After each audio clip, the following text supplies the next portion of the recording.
పడిన ఈ కష్టాన్ని జ్ఞాపకం చేసుకోనండి. వారి భవిష్యత్తుకు తోడుగా ఉండమని ప్రార్థిస్తూ, వాక్యం వినడానికి సుదూర ప్రాంతాల నుంచి మీ పిల్లలు చేరుకున్నారు. మీ బిడ్డలందరినీ తండ్రి వాక్యంతో తృప్తిపరచమని ప్రార్థిస్తూ, క్రీస్తు వారి పేరట ఈ ప్రార్థన విన్నపాలు అడిగి వేడుకొంచున్నాము తండ్రి. ఆమేన్. ప్రియులారా, చేరువచ్చిన మీ అందరికీ క్రీస్తు వారి నామంలో శుభములు, వందనములు తెలియజేస్తున్నాను. లోకమెరగని క్షేమ సాధనములు అన్నది ఏర్పాటు చేయబడిన అంశము. లోకము ఎరుగని క్షేమ సాధనములు. ప్రియులారా, టైటిల్ మనం ఏది పెట్టినా అది దేవుడు బైబిల్లో రాయించిన మాటను బట్టి ఆ మాటను పాఠంగా పెట్టడం,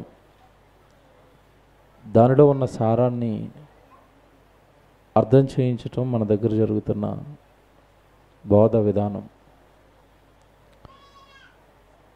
లోకము ఎరుగని క్షేమ సాధనములు అంటే రోజు ప్రతి మనిషి క్షేమంగా ఉండాలని కోరుకుంటాడు. వ్యక్తిగత క్షేమం, సురక్షితంగా ఉండాలి, ఏ అపాయంలోనూ పడకూడదు అని కోరుకుంటాడు. సహజంగా మనుషులందరూ కోరుకునేది అదే. వ్యక్తి క్షేమంగా ఉండాలని కోరుకోవటం, లేదా కుటుంబం క్షేమంగా ఉండాలని కోరుకోవటం, రాష్ట్రం క్షేమంగా ఉండాలని కోరుకోవటం, కొంతమంది దేశాన్ని పరిపాలించే దేశాధినేతలు వారి దేశం క్షేమంగా ఉండాలని కోరుకుంటారు. ఈ మధ్యకాలంలో యుద్ధం ప్రతి దేశంలోనూ జరుగుతుంది హోరాహోరీగా. ఇజ్రాయెల్ అనేది యుద్ధం చేస్తుంది, మీకు తెలియదు కదా. పక్కన ఉన్న ఇరాన్ మీద, ఇరాక్ మీద భయంకరమైన యుద్ధం జరుగుతుంది. ఆ యుద్ధం నుండి ఇజ్రాయెల్ దేశం కాపాడబడ్డానికి వారి దగ్గర ఉన్న టెక్నాలజీ అంతా ఉపయోగించి ఐరన్ డోమ్ సిస్టమ్ అని ఒకటి తయారు చేసుకున్నారు.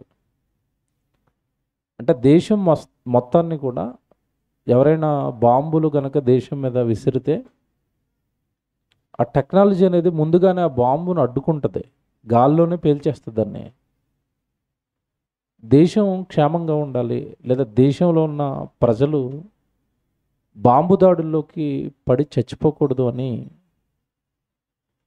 ఆ దేశ వ్యవస్థ భారీగా కోట్ల రూపాయలు ఖర్చు పెట్టి ఐరన్ డోమ్ అనే ఒక వ్యవస్థను తయారు చేసుకుంది.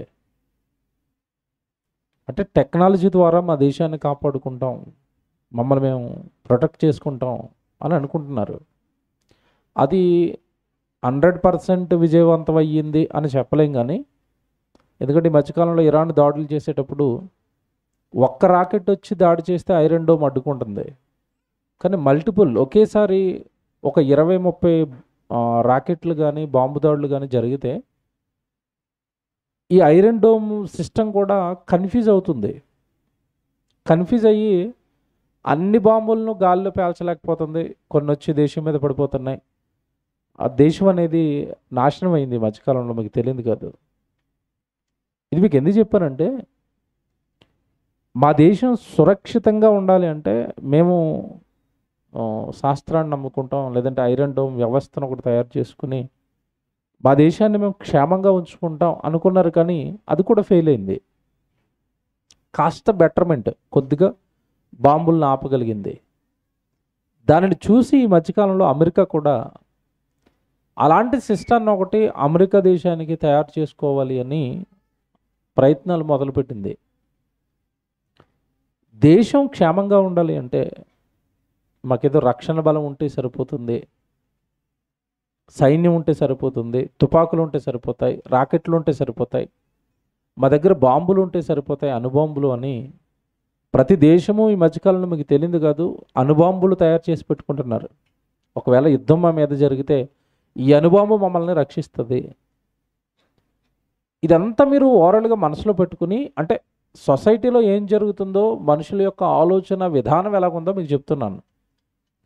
క్షేమంగా ఉండాలి అంటే డబ్బు ఉండాలి, క్షేమంగా ఉండాలంటే బంగారం ఉండాలి, క్షేమంగా ఉండాలంటే ఉద్యోగం ఉండాలి, క్షేమంగా ఉండాలంటే మన దగ్గర దేశాలు అయితే అణ్వాయుధాలు ఉండాలి, క్షేమంగా ఉండాలంటే రాకెట్లు ఉండాలి, సైన్యం ఉండాలి. ఇది ఈరోజు ప్రపంచం యొక్క ఆలోచన ధోరణి. ఇది మీరు మనసులో పెట్టుకోండి. చివరికి మధ్యలోకి వెళ్ళేసరికి దేవుడు రాయించిన విధానం బైబిల్లో ప్రతి మనిషికి ఎంత అవసరమో, బైబిల్ ఎంత అవసరమో, బైబిల్లో ఉన్న మాటలు ఈ ప్రపంచానికి ఎంత అవసరమో మీకు అర్థమవుతుంది. క్షేమంగా ఉండాలి అంటే కొన్ని సాధనాలు మనకు ఉండాలి. క్షేమ సాధనాలు అంటే రాకెట్లు ఉండాలి, డబ్బు ఉండాలి, బంగారం ఉండాలి. ఇవి మనల్ని కాపాడుతాయి, ఈ వస్తువులు మనల్ని రక్షిస్తాయి అని వాటిని క్షేమ సాధనాలుగా ఏమంటే మనిషి భావిస్తున్నాడు, రాష్ట్రం భావిస్తుంది, దేశం భావిస్తుంది. ఇవి ఉంటే మేము సెల్ఫ్ ప్రొటెక్షన్ మాకు క్షేమంగా ఉంటాం. ఒకప్పుడు అండి మనిషిని నమ్మేవాడు. ఇతను నమ్ముకుంటే నేను కొంచెం క్షేమంగా ఉంటానేమో, నా ఫ్రెండ్ కదా అనుకునేవాడు. ఇప్పుడు ప్రస్తుత సొసైటీ ఏంటంటే మనుషుల్ని నమ్మటం మానేశారు. ప్రతి ఇంట్లోనూ క్షేమం కోసం అండి మనుషులు పెట్టుకోవట్లేదు. ఇప్పుడు కుక్కలను పెంచుకుంటున్నారు. మీకు తెలియదు కదా సేఫ్టీ. మీరు విసిపోతారు. ఒక కుక్క పిల్ల అండి 60,000 అండి, 70,000 అండి చిన్న కుక్క పిల్ల. ఏదో ఒక పేరు ఉంటుందండి, జర్మన్ షెఫర్డ్ అని ఒక బ్రీడ్ ఉంటుంది. అది సగం కుక్కలాగా సగం నక్కలాగా ఉంటుంది, మధ్యలో ఉంటుంది. పెద్ద తోక, ఎత్తు, దాని వాయిస్ ఏమో గంభీరంగా, ఒక్కసారి బౌ అన్నదంటే కొత్తడు ఎవడు రాడిగా. కుక్కల్ని విపరీతంగా పెంచుతున్నారండి. ఎందుకంటే కుక్క మాకు ఎలా ఉంటుంది, మా కుక్క మాకు ఏమిస్తుంది? క్షేమాన్ని ఇస్తుంది, సంరక్షిస్తుంది, కాపాడుతుంది. చివరికి మనిషి కుక్కను కూడా నమ్మాడండి. కుక్క కూడా కాపాడుతుందన్న ధీమాకి వెళ్ళాడు. పెద్ద పెద్ద వాళ్ళు అండి, డబ్బున్న వాళ్ళు 4-5 కుక్కలను పెంచేసండి. నైట్ టైం వాళ్ళు డోర్లు వేసేసి పడుకుంటారు. వీటిని వరండాలు వదిలేస్తారు చుట్టూ కాంపౌండ్ కట్టి. పొరపాటున ఎవడైనా కాంపౌండ్ దాటినా గేటు ముట్టుకున్న ముక్కల కింద నరికేస్తాయి అవి. కుక్కలు నమ్ముకున్నారు, క్షేమంగా ఉంటాం మేమని. ఇంకా మీరు బాగా డబ్బున్న వాళ్ళు అయితే మీకు తెలుసో లేదో, సెలబ్రిటీ అయిపోయి బాగా డబ్బు ఉందనుకోండి, గవర్నమెంట్ దగ్గర గన్ను తీసుకుంటాడు, లైసెన్స్డ్ గన్ను. గవర్నమెంటే ఇస్తుంది. నా ప్రొటెక్షన్ కావాలి, నాకు ప్రాణహాని ఉంది, నాకు ఎక్కువ డబ్బు ఉంది కనుక నన్ను ఎవడో చంపేస్తాడు కనుక మీరు నేను రక్షించుకోవాలంటే మీరు నాకు ఒక తుపాకీ ఇవ్వాలి అని తుపాకీ తీసుకుంటారు. లైసెన్స్డ్ గన్ అంటారు దాన్ని. అంటే అతను ఎవరినైనా కాల్ చేయడానికి గవర్నమెంట్ లైసెన్స్ ఇచ్చింది. నీ మీద ఎవడైనా అటాక్ చేస్తే కాల్ చేయి. లైసెన్స్డ్ గన్ లేనివాడు కాల్ చేయడానికి కూడా కేసు అవుతుంది. లైసెన్స్డ్ గన్ ఉన్నవాడు కాలిస్తే కేసు ఉండదు. అంటే అతను కాపాడుకోవడానికి దేన్ని ఆశ్రయించాడు? ఇప్పుడు గన్ ఉంటే చాలు. కొంతమంది ఈ మధ్యకాలంలో నుండి కాపాడుకోవడానికి ప్రైవేట్ వ్యక్తి బౌన్సర్లను పెట్టుకుంటారు. బౌన్సర్స్ అంటే తెలుసు కదా మీకు, ఎంత కండలు ఉండి వాడు టీషర్ట్ ఎక్కడికి వేయగానే ఆడు కండ చూడగానే గుండె జారిపోద్ది. ఆ చుట్టూ ఒక 10 మందిని పెట్టుకుని మధ్యలో నిలబడతాడు వీడు. అంటే నాకు ఇప్పుడు కండలో తిరిగిన వీరులు నా చుట్టూ ఉన్నారు కనుక, బౌన్సర్స్ నా చుట్టూ ఉన్నారు కనుక ఇప్పుడు నేను ఎలాగుంటాను? క్షేమంగా ఉంటాను. మీకు అర్థమవుతున్నాయా? మనుషులు క్షేమ సాధనాలుగా వేటిని ఎంచుకున్నారో ఆలోచించాలి. బౌన్సర్ని ఎంచుకున్నారు, తుపాకీ గన్ ఎంచుకున్నారు, కుక్కను ఎంచుకున్నారు. ఏమండి ఇంకా పెద్ద కాస్త డబ్బులు ఉంటే గవర్నమెంట్ దగ్గర నుంచి సెక్యూరిటీ తెచ్చుకుంటారు. జెడ్ కేటగిరీ అంటారు. ఏమంటే కేటగిరీలు ఉంటాయి, పోలీస్ ప్రొటెక్షన్. వాళ్ళని కాపలాగా పెట్టుకుంటారు మేము క్షేమంగా ఉండాలి అంటే. మీరు లోతుగా ఆలోచించండి. బౌన్సర్లను పెట్టుకున్నవాడు ప్రాణహాని ఉండదా? చచ్చిపోడా? బౌన్సర్లో ఉన్నవాడు చచ్చిపోడా? చచ్చిపోతాడు. బౌన్సర్లు కాదు, ఇందిరాగాంధీ గారికి ఇంకా ప్రధానమంత్రి హోదాలో ఆ రోజు కమాండర్స్ ఉన్నారు చుట్టూ. అయినా ఇందిరాగాంధీ గారిని చంపేశారా? చంపేశారు. ఆవిడ చుట్టూ ఉన్న సెక్యూరిటీ వ్యవస్థ క్షేమ సాధనాలుగా ఆవిడ ఏదైతే క్షేమం అనుకుందో ఆ సాధనాలు ఆవిడకి క్షేమాన్ని ఇచ్చాయా? ఆవిడ ప్రాణాన్ని కాపాడాయా అంటే కాపాడలేదు. సెక్యూరిటీ ఫెయిల్ అవుతుంది. బైబిల్లో ఒక మాట ఉంటుందండి, మీరు చాలాసార్లు చదువుకున్నారు. యెహోవా ఇల్లు కట్టించని ఎడల దాని కట్టువారి ప్రయాసము వ్యర్థము. తర్వాత ఏముంటుంది చెప్పండి? యెహోవా పట్టణమును కాపాడని ఎడల దాని కాయువారు మేలుకొని ఉండుట. అక్కడ పట్టుకోవాలి మీరు దేవుడిని. అంటే దేవుడు ఆ పట్టణాన్ని కాపాడాలనుకుంటే దేవుడే కాపాడగలడట. ఆ పట్టణాన్ని కాపాడడానికి ఎంతమంది మేలుకొని ఉన్నా సరే దేవుడు గనక కాపాడకపోతే ఆ పట్టణం నాశనం అవుతుందట. చూస్తారా, కొత్త వాళ్ళు ఉంటారు కదా, కీర్తనల గ్రంథం 127 కీర్తన ఇది. కీర్తనల గ్రంథం 127 కీర్తన మొదటి వచనం. యెహోవా ఇల్లు కట్టించని ఎడల దాని కట్టువారి ప్రయాసము వ్యర్థమే. చూసారా, ఈ పట్టణాన్ని గనక యెహోవా కాపాడకపోతే, యెహోవా పట్టణమును కాపాడని ఎడల దాన్ని కాపలా కాసేవారు మేలుకొని ఉండుట వ్యర్థం. అంటే అర్థం ఏంటి? కాపలా కాసే సెక్యూరిటీ మ్యాన్స్ ఎంతమంది ఉన్నా, గన్స్ ఎన్ని గన్స్ ఉన్నా దాన్ని దేవుడు గనక విడిచిపెడితేనట ఆ పట్టణాన్ని ఎవ్వరూ కాపాడలేరు. అంటే ఇప్పుడు మీరు లోతుగా ఆలోచిస్తే క్షేమం అనేది మనుషుల చేతుల్లో లేదా అంటే లేదు. బాగా ఆలోచించాలి.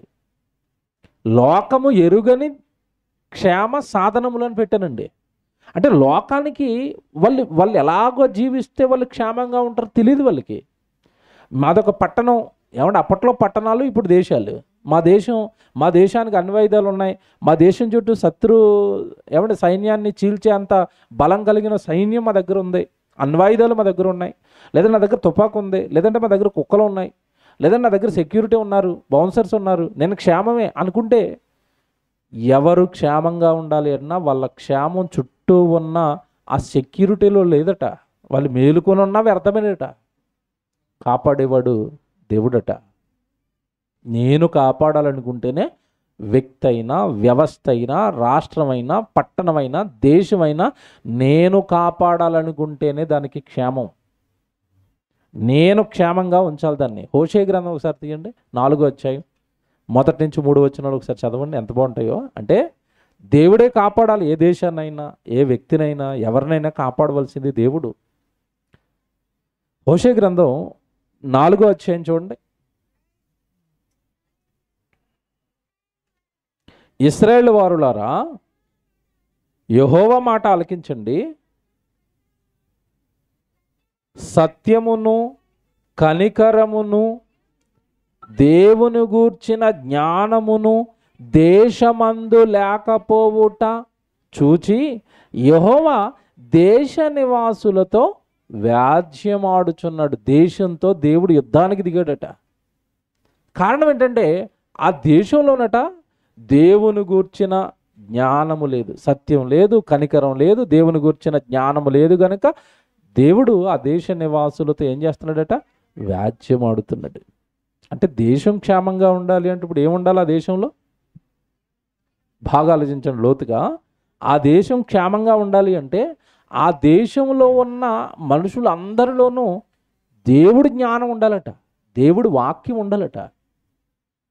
దేవుడి వాక్యం ఉన్న దేశం సురక్షితంగా, క్షేమంగా ఉంటుందట. మీకు ఒకసారి చెప్పినట్టుగా గుర్తండి, మన తమ్ముడు ఆనంద్, చెల్లి షెరిన్ వాళ్ళు మాల్టా వెళ్ళిపోయారు. తెలుసు కదా మీకు వాళ్ళ దేశం. అది ఒకప్పుడు అంటే ఒక ద్వీపం. ఆ దేశం కాదైతే ఒకప్పుడు చిన్న ద్వీపం. పౌలు గారు సువార్త చెప్పడానికి వెళ్ళిన ద్వీపం అది. మిలేతు అని ఉంటుంది బైబిల్లో. పౌలు గారు సువార్త చెప్పడానికి వెళ్ళాడు అక్కడికి. ఆ ద్వీపానికి వెళ్ళి వాక్యం చెప్పండి, అక్కడ నెమ్మదిగా క్రైస్తవ్యాన్ని ప్రారంభించాడు. ప్రారంభిస్తే ఈరోజు ఆ ద్వీపం మొత్తం క్రైస్తవులు, ఇంకెవరు ఉండరు ఆ దేశంలో. అందరి చేతుల్లో బైబిల్ ఉంటుందండి, అందరూ గుడికి వెళ్తారండి. A to Z దేశంలో ఉన్న వాళ్ళు అందరూ గుడికి వెళ్తారండి. బాగా వినండి ఇది. ఇప్పుడు ఆ దేశ పరిస్థితులు మీరు ఆలోచిస్తానండి, ఎంత క్షేమంగా ఉందంట దేశం. నాకు తమ్ముడు చెప్తే ఆశ్చర్యపోయానండి. ఇప్పుడు మన దగ్గర బండి ఉంటుందండి, మనం ఉదయం అంతా డ్యూటీకి వెళ్తాం, సాయంత్రం బండి పట్టుకొచ్చి ఎక్కడ పెట్టుకుంటాం? మనం ఇంట్లో లోపల పెట్టుకుంటే ఉంటుంది, బయట పెట్టేస్తే ఎక్కడో తెల్లారేసరికి ఉంటుందన్న గ్యారంటీ లేదు. తాళం వేసినా ఉండదు. అక్కడ విషయం ఏంటంటే ఎవ్వరు ఏ బండికి తాళం వేయరట. ఇంటి ముందండి, ఇంటి ముందు గేటు ముందు బైక్ అలాగ ఆపేసి తాళం దాన్నే పెట్టేసి వెళ్ళిపోతాడట పైకి. తెల్లవారు వాడే వచ్చి ఆ బైక్ వేసుకెళ్ళాడు, ఎవ్వడు ముట్టుకోడట. దొంగతనం చేయరా? చేయరు. అర్ధరాత్రి ఆడపిల్లలా నడుచుకుని వెళ్ళిపోతున్నా ఎవ్వరు ఏమనరట. వ్యభిచారాలు చేయరా? అత్యాచారాలు చేయరా? చేయరట. ఎందుకు చేయరంటే మేము బైబిల్ పట్టుకున్నాం కదా అంటారట. దేవుడు చెప్పాడు కదా దొంగతనాలు చేయొద్దని, దేవుడు చెప్పాడు కదా వ్యభిచారం చేయొద్దని. నిజంగానండి ఆశ్చర్యపోయానండి. విషయం ఏంటంటే అసలు ఆ దేశంలో కేసులు కానీ గొడవలు కానీ ఉండవట. ఒకవేళ అప్పుడప్పుడు కేసులు వచ్చినా బయట నుంచి పని చేసుకోవడానికి వెళ్ళిన వాళ్ళు చేస్తారట దొంగతనాలు, ఆ దేశం వాళ్ళు చేయరట. ఇప్పుడు దేశం అంత క్షేమంగా ఉంది అంటే ఏ ఆయుధాల వలన ఆ దేశం అంత క్షేమంగా ఉంది చెప్పండి? వాళ్ళు పట్టుకున్న ఆయుధం ఏంటి? దేవుని మాట. కింద చదవండి ఇప్పుడు. ఇదిగో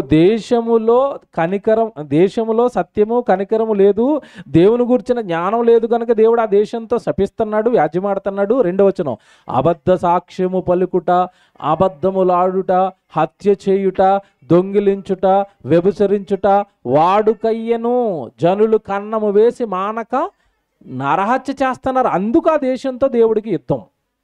అంటే ఇది మీరు లోతుగా ఆలోచిస్తే ఏ దేశంలోనైతే దేవుడు మాటలుంటాయో ఆ దేశంలో నరహత్యలు లేవు, వ్యభిచారాలు లేవు, దొంగతనాలు లేవు, క్షేమంగా ఉంది. అంటే దేశం క్షేమంగా ఉండాలంటే ఉండాల్సింది సైన్యం కాదు, ఆ దేశం మధ్యలో ఉన్న ప్రజల హృదయాలలో ఉండవలసింది ఏంటి చెప్పండి ఇప్పుడు? వాక్యం. ఏ ప్రజల హృదయాలలో, ఏ మనిషి హృదయంలో వాక్యం ఉంటుందో, వాళ్ళ హృదయంలో వాక్యం ఉంటేనండి నిజంగా హృదయము నిండి ఉండి దానిని బట్టి నోరేం చేస్తుంది? మాట్లాడుతుంది. మాటలు ఎలాగ వస్తాయి? హృదయంలో వాక్యం ఉంటే మాటలు ఎలా వస్తాయండి? ప్రేమతో కూడిన మాటలు, జాలితో కూడిన మాటలు, ఏమంటే ఒక రకమైన ఆప్యాయతతో కూడిన మాటలు వస్తాయి.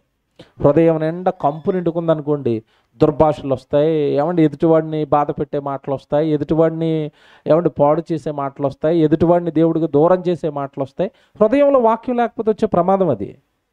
హృదయం నిండా దేవుడి వాక్యం నిండుకున్నప్పుడు వాళ్ళ మాట బాగుంటుంది, వాళ్ళ క్రియలు బాగుంటాయి. అంటే వ్యక్తిగతంగా అతను ఎప్పుడైతే దేవుడి వాక్యంతో అతను హృదయాన్ని నింపుకున్నాడో వ్యక్తిగతంగా బాగుంటాడు.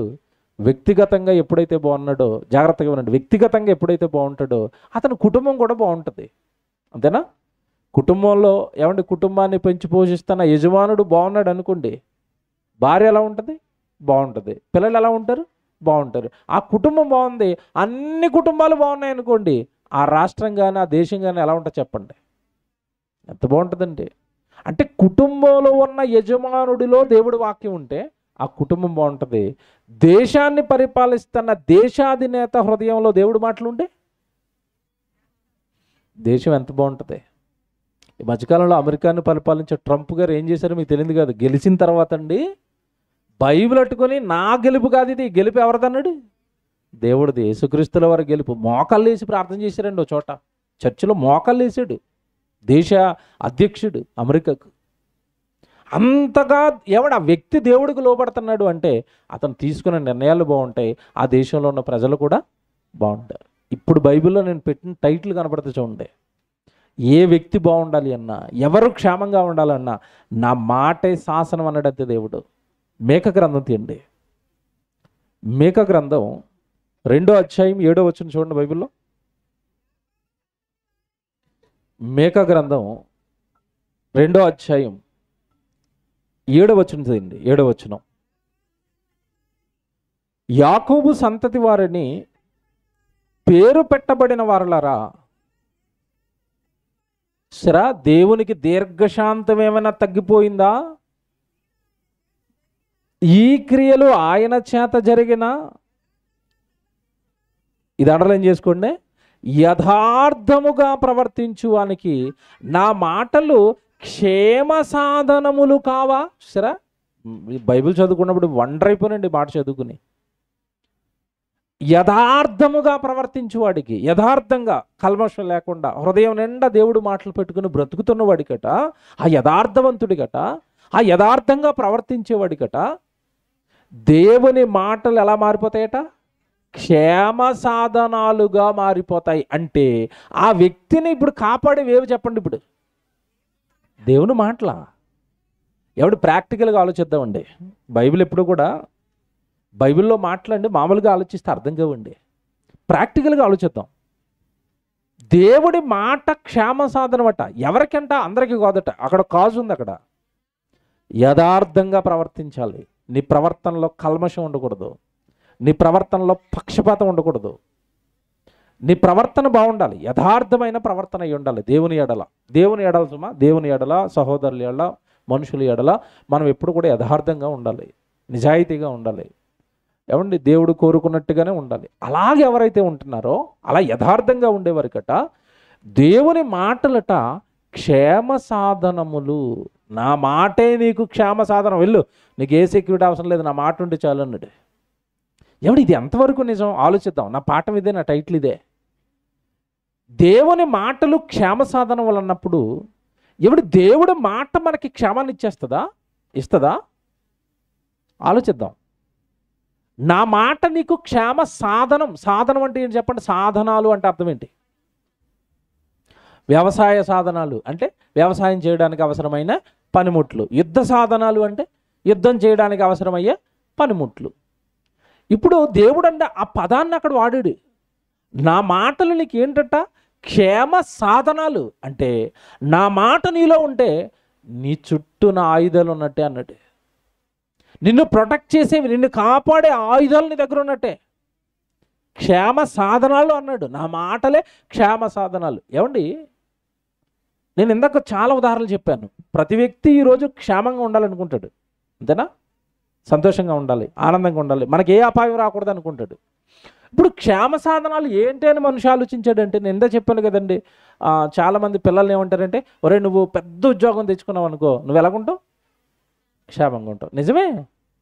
ఉద్యోగం వచ్చేసినంత మాత్రాన క్షేమంగా ఉంటాడా? ఏమంటే తెలుగు 2 రాష్ట్రాల్లో విద్యా సంస్థల అధినేత నారాయణ కాలేజెస్ ఎంతమందికి తెలుసు చెప్పండి? విషయం ఏంటంటే తెలియని వాళ్ళు ఉండరు. నారాయణ విద్యా సంస్థలు నాకు తెలియదని ఎవరైనా ఉన్నారా? ఎవరు లేరు కదండి. నారాయణ గారు ఇప్పుడు ప్రజెంట్ మంత్రి అయినా,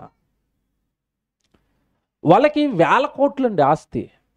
నారాయణ కాలేజీలు ఎన్ని ఉన్నాయో మీకు తెలియదు కాదు, ఫేమస్. కొన్ని కోట్ల టర్నోవర్ వాళ్ళ బిజినెస్. స్కూళ్ళు కానీ, ఇంటర్ కాలేజీలు కానీ, డిగ్రీ కాలేజీలు కానీ కోట్ల రూపాయల బిజినెస్ అండి. ఆ నారాయణ గారికి ఒక్కగానొక్క కొడుకు, ఒకటే కొడుకు. ఆ ఒక్కగానొక్కడు కొడుకు అండి, అతను క్షేమంగా ఉండాలి అని వాళ్ళ డాడీ, వాళ్ళ నాన్న, ఒకటే కొడుకు కదా, ప్రమాదాలు జరగకూడదు అని అతనికి బాగా హై రేంజ్ కాస్ట్లీ కారు కొనిచ్చాడండి. అంటే పొరపాటు, కొంతమంది కారు ఉన్న వాళ్ళకి ఐడియా ఉంటుంది ఇది. ఎయిర్ బ్యాగ్ అంటే అర్థం ఏంటంటే, మన కారు దేన్నైనా ఒక దాన్ని గట్టిగా గుద్దేసింది అనుకోండి, కారు లోపల ఉండే సెన్సార్లు ఆన్ అయిపోయి ఒక రకమైన బుడగలాంటిది, గాలి నింపిన ఒక బుడగలాంటిది ఓపెన్ అవుతుంది. అప్పుడు మనం దేనికి గుద్దుకోకుండా ఇవి మనల్ని ప్రొటెక్ట్ చేస్తాయి. అంటే తలకి దెబ్బ తగిలింది అనుకోండి, చచ్చిపోతాడు కదా మనిషి. ఆ దెబ్బ తగలకుండా ఇలా నుదురు దగ్గర ఒకటి, చెవి దగ్గర ఒకటి, బ్యాక్ ఒకటి, ఆ ఎయిర్ బ్యాగ్స్ అంటారు, కారులో ఉంటాయి అవి. మనం కొనుక్కునే చిన్న చిన్న కార్లకి ఏమి ఉండకపోవచ్చుగా నాకు తెలిసి. ఆ BMW కార్లు, కాస్ట్లీ కార్లకు ఉంటాయి అవి. మనకి ఉంటాయి కానీ ఒకటే, అది ఓపెన్ అవుతుంది. అది చిన్న కార్లు కొన్నది ఎవరికి ఓపెన్ అయినట్టు నేను చూడలేదు. నా కారుకి యాక్సిడెంట్ అయింది, ఎక్కడ ఓపెన్ అయింది? విషయం ఏంటంటే అది ఓపెన్ అయితే లోపల వేయించుకోవడానికి 1,00,000 అవుతుందట. ఓపెన్ అవ్వకపోవడం బెటర్. అది దానివల్ల బతకం, మళ్ళీ ఖర్చు తప్ప. చిన్న కార్ల పరిస్థితి. పెద్ద పెద్ద కార్లకి అయితే ఓపెన్ అవుతాయి, 4-3 ఓపెన్ అవుతాయి. ఏమంటే మీరు ఆశ్చర్యపోతారు, తెల్లవారుజామున 3-3:30 టైంలో ఇక్కడే హైటెక్ సిటీ దగ్గర మెట్రో పిల్లర్ని గుద్దేసాడు వాళ్ళ కొడుకు. కాస్ట్లీ కారు, ఎక్కడో పార్టీకి వెళ్ళి వస్తున్నాడట. పార్టీకి వెళ్ళొస్తూ స్పీడ్గా వెళ్ళి మెట్రో పిల్లర్ని గుద్దేసాడండి. విషయం ఏంటనుకున్నారు? అది కాస్ట్లీ కార్ అయ్యేసరికి ఎయిర్ బ్యాగ్లు ఓపెన్ అయ్యాయి. ఓపెన్ అయినా చచ్చిపోయాడండి ఆయన, ఒకడే కొడుకు. చాలా రోజులండి మనుషుల్లోకి రాలేకపోయాడు నారాయణ గారికి. ఒక్కగానొక్క కొడుకు, వేల కోట్ల రూపాయలకు అధిపతి. తర్వాత అతనే కదండి మరి వారసుడు. ఒక్కగానొక్క వారసుడు, కాస్ట్లీ కారు కొనిచ్చిన ఎయిర్ బ్యాగ్లు ఓపెన్ అయినా సరే అతను ఏమైపోయాడంటే చచ్చిపోయాడండి. అంటే మనుషులు కారులో బ్యాగులు ఉంటే బతికిపోతాం, అంతే కదండి. ఇవి ఉంటే మేము క్షేమంగా ఉంటాం. ఈ మధ్యకాలంలో అందరూ సేఫ్టీ ప్రికాషన్స్ అండి, అన్నీ ఎక్కడ చూసినా చూడండి. కారు కొంటున్నారనుకోండి, ముందు నేను కారు కొన్నప్పుడు ఏ కారు కొంటున్నారన్నా ఎయిర్ బ్యాగులు ఎన్ని ఉంటాయి అంటున్నాడు. నాకు అర్థం అవ్వలేదు స్టార్టింగ్, నాకు తెలియదు అది ఎయిర్ బ్యాగులు. నాకెందుకు కారులో వెళ్తాను నేను అంటున్నాను నేను. లేదు లేదని లోపల బ్యాగులు ఉంటాయి, నాకెందుకు బ్యాగులు అంటే యాక్సిడెంట్ అయినప్పుడు ఓపెన్ అవుతాయన్నా, అవి మనల్ని కాపాడుతాయని. మాకెందుకు బాబు, మాకు దూతలు ఉంటాయి పైన అని చెప్పాను. మాకెందుకు ఈ బుడగలు అయ్యేందుకు మాకు. అంటే ఈరోజు కారు కొనాలంటే సేఫ్టీ కారా, ఒక సెల్ ఫోన్ కొనాలంటే సేఫ్టీ సెల్ ఫోనా, ఏమంటే ఏది కొనాలన్నా క్షేమం క్షేమం క్షేమం. అసలు మనిషి మర్చిపోయింది ఏంటంటే, నీ చుట్టూ ఉన్న వస్తువులు నిన్ను కాపాడేస్తాయండి. బైబిల్లో యోబు గ్రంథంలో ఒక మాట ఉంటుంది, ఏమంటే నీకు ఏదో భలే ఉంటుంది మాట, చూపిస్తాను నేను. వస్తువులు మిమ్మల్ని రక్షించలేవు. యోబు గారు ఎంత బాగా రాశారంటే ఈ మాట, నీ ఇష్ట వస్తువులలో ఏది కూడా నిన్ను రక్షించలేదు. యోబు గ్రంథం తీయండి, ఆ మాట ఎంత బాగుంటుంది. ఒకసారి అధ్యాయం తీయండి, 7వ అధ్యాయమా 20వ అధ్యాయం 20వ వచనం చూడండి, జాగ్రత్తగా చదవండి. ఇది యోబు గ్రంథం 20వ అధ్యాయం 20వ వచనం అండి. వారు ఎడతెగక ఆశించిన వారు తమ ఇష్ట వస్తువులలో ఒకదాని చేతనైనను తమ్మును తాము రక్షించుకొనజాలరు. ఎంత బాగా రాశాడు. భూమి మీద నీకేవో ఇష్టంగా కొంటున్నావు కదా వస్తువులు, ఆ వస్తువుల్లో ఏది కూడా మనల్ని ఏం చేయలేదట. ఎంత బాగా రాశాడండి. కారు రక్షించిందా ఆయన్ని? కారు క్షేమాన్ని ఇచ్చిందా? ఇవ్వలేదు. ఇప్పుడు మీరు లోతుగా ఆలోచిస్తే, మీరు చదువుకున్న మాట మేక గ్రంథం 2వ అధ్యాయం 7వ వచనంలో ఇందాకేమన్నాడంటే, యథార్థముగా ప్రవర్తించు వానికి నా మాటలే వాడికి ఎలా మారతాయట, క్షేమ సాధనాలు. ఈ క్షేమ సాధనాల గురించి లోకానికి తెలుసా? దేవుడు మాటలను కాపాడుతాయని తెలుసా? ఏమంటే యాక్సిడెంట్ల గురించి ఆలోచిద్దామండి. బైబిల్లో ఎవరైనా భక్తులకి యాక్సిడెంట్లు జరిగాయా? లోతుగా ఆలోచించండి మీరు. బైబిల్లో భక్తులకి ఎవరికైనా ప్రమాదాలు, యాక్సిడెంట్లు జరిగాయా? జరిగాయి. షడ్రక్ మెషక్ అబేద్నెగోలకి జరిగింది యాక్సిడెంట్. అది ప్రమాదం కదా? ప్రమాదమా కదా? ప్రమాదమే. ఎక్కడ పడేశారు పట్టుకెళ్ళి? అగ్లో. వాళ్ళు ఏం వేసుకున్నారు? ఏమన్నా గ్లౌజులు వేసుకున్నారా ప్రొటెక్షన్కి, అగ్లో కాలిపోకుండా? ఎవరు కాపాడారు చెప్పండి? షడ్రక్ మెషక్ అబేద్నెగోలకి క్షేమ సాధనాలు ఏంటో చెప్పాలా? దేవుని మాట. వాళ్ళు అగ్గిలో పడేసే ముందు ఏమంటున్నారు తెలుసా? రాజా వేస్తే వెయ్యి, ఒకవేళ ఆయన మమ్మల్ని రక్షిస్తే రక్షిస్తాడు, రక్షించకపోయినా పర్లేదు. చూసారా వాళ్ళ కమిట్మెంట్ ఎలా ఉందో. అంటే మమ్మల్ని కాపాడేది దేవుని మాట కానీ చుట్టూ ఉన్న ఏది కాదు, ఆయన మాట మమ్మల్ని కాపాడుతుంది అన్నాడు. అంటే భక్తులకు అర్థమయ్యాయి క్షేమ సాధనాలు. బాగా ఆలోచించాలి లోతుగా. వాళ్ళని కాపాడేదేదో భక్తులకు అర్థమైంది. ఈరోజున్న సమాజానికి అర్థమైందా? నిన్ను కాపాడేది, నిన్ను రక్షించేది నీ శరీరంలో ఉన్న బలం కాదు, నీకున్న డబ్బు కాదు, నీకున్న ఉద్యోగం కాదు, నీకున్న చదువు కాదు, నీ చుట్టూ ఉన్న వస్తువులు కాదు. నువ్వేవో సేఫ్టీ ప్రికాషన్స్ తీసుకున్నావు కదా, అవేవి నిన్ను కాపాడలేవు, రక్షించలేవు. ప్రపంచంలో నుండి అందరికంటే ఎక్కువ జాగ్రత్తలు తీసుకున్నది ఎవరో తెలుసండి? ప్రపంచం మొత్తంలో అందరికంటే ఎక్కువ జాగ్రత్తలు తీసుకున్నదండి మైకేల్ జాక్సన్ అండి. ప్రతిరోజు చుట్టూ 30 మంది డాక్టర్లు. మనం ఒక డాక్టర్ని అపాయింట్మెంట్ తీసుకోవాలంటేనే 10 రోజులు పడుతుంది మనకి. నేను ఎప్పుడు నుంచి అనుకున్నాను డాక్టర్ గారి దగ్గరికి వెళ్ళాలని, అవ్వట్లేదు నాకు. ఒక్క డాక్టర్ దొరకట్లేదు వైద్యం చేయించుకుందామంటే. వాడికి ఇంట్లోనే చుట్టూ 30 మంది డాక్టర్లు అండి. కోర్లు ఒకటి పరీక్షిస్తాడు, జుట్టు తెల్లగైపోతుందని పరీక్షించడానికి ఒకడు, తినే ఆహారం అరుగుతుందా లేదని చూడడానికి ఒకడు, ప్రతిరోజు బ్లడ్ శాంపుల్, యూరిన్ శాంపుల్, తర్వాత ఏమండి మరి లెట్రిన్ శాంపుల్ కూడా తీసుకుని ఆరోగ్యం బాగుందా లేదని ఎప్పటికప్పుడు ల్యాబ్లో టెస్ట్ అయిపోతూ ఉంటాయి. ఇంత క్షేమంగా అంటే వాటి టార్గెట్ ఏంటంటే, నేను 150 సంవత్సరాలు బ్రతకాలి టార్గెట్. సో నేను క్షేమంగా ఉండాలంటే నా చుట్టూ 30 మంది డాక్టర్లు ఉండాలి. బతికాడా చచ్చిపోయాడా? చచ్చిపోయాడండి. ఎంతకాలం బతికాడు అనుకుంటున్నారు? 50. ఏంటి డాక్టర్లు కాపాడలేదా? అవి క్షేమ సాధనాలు అవ్వలేదా? అవ్వలేదు. ఇప్పుడు బైబిల్లో మాట తీయాలి మీరు. అసలు బైబిల్ని ఇలా కనెక్ట్ చేసుకుంటే మతిపోయిద్దండి. క్షేమం డాక్టర్లు ఇవ్వరు, క్షేమం ఏమండి ఆహారం ఇవ్వదు, క్షేమం వస్తువులు ఇవ్వవు. మరి ఏమిస్తుంది క్షేమాన్ని? ఆదికాండంలో అబ్రహాం గారితో చెప్పాడు ఈ మాట. ఆదికాండం 15వ అధ్యాయానికి రండి. ప్రారంభంలోనే అప్పుడప్పుడే కదండి అబ్రహాం గారు దేవుడి దగ్గరికి వచ్చాడు కదండి. సొంత జాతిని జనాంగాన్ని అందరినీ వదిలిపెట్టి వచ్చేసాడు కదా. ఏమంటే బెరుకుతూ ఉంటాడు, భయంతో ఉంటాడు, ఒంటరి కదండి పాపం, ఒక్కడే కదా వచ్చేసాడు. ఏమంటే అలాంటి ఆ అబ్రహాం గారితో దేవుడు పలికిన మాట నిజంగా 15వ అధ్యాయం 13వ వచనం చూడండి. ఆదికాండం 15వ అధ్యాయం ఏమంటే 13వ వచనం.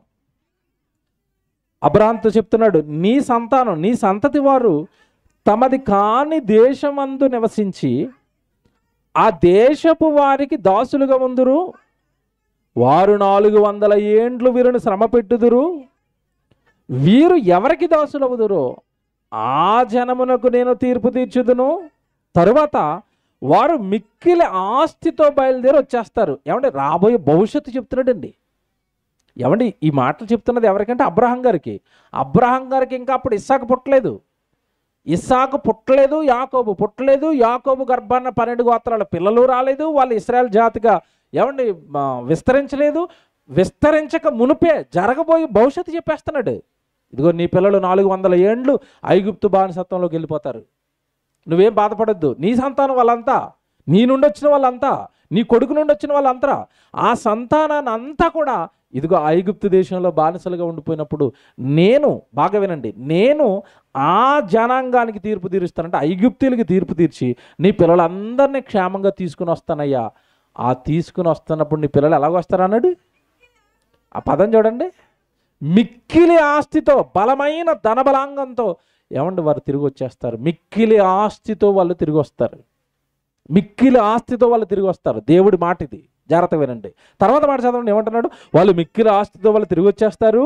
నీవు క్షేమముగా నీ పితరుల యొద్దకు ఎలా పోతాడట? ఎక్కడికి పోతాడు క్షేమంగా? పితరుల యొద్దకంటే క్షేమంగా నువ్వు కనాన దేశానికి వెళ్తావు అనలేదు అక్కడ, బాగా పట్టుకోవాలి అది. నీవు క్షేమముగా నీ పితరుల యొద్దకు పోయేదు అంటే దేవుడి క్షేమం ఎప్పుడు వరకు మనిషి వెనకాల వస్తా చెప్పండి? చనిపోయినా అబ్రహాం గారు ఆ దేహం విడిచిపెట్టినా ఆత్మను విడిచిపెట్టాడు దేవుడు. నీకు మరణం వస్తుంది కదా అబ్రహాము, మరణం వచ్చిన తర్వాత నీ మరో ప్రయాణం ప్రారంభమవుతుంది కదా. భూమి మీద వదిలేసి నువ్వు మరో లోకానికి వెళ్ళాలి కదా. ఆ ప్రయాణంలో కూడా నేను తోడుగా వస్తాను.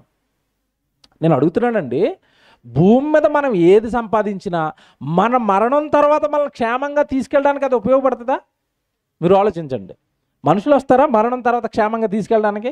మరణం తర్వాత తీసుకెళ్ళడానికి రారు, శ్మశానం దగ్గరికి తీసుకెళ్ళడానికి వస్తారు. అక్కడ టాటా బాయ్ బాయ్, ఎల్రా బాబు పని అయిపోయింది నీతో. ఏమండి ఆ మధ్యకాలంలో ఒకటి సినిమా తీశాడు, ఆ నలుగురు. సారం ఏంటో తెలుసా?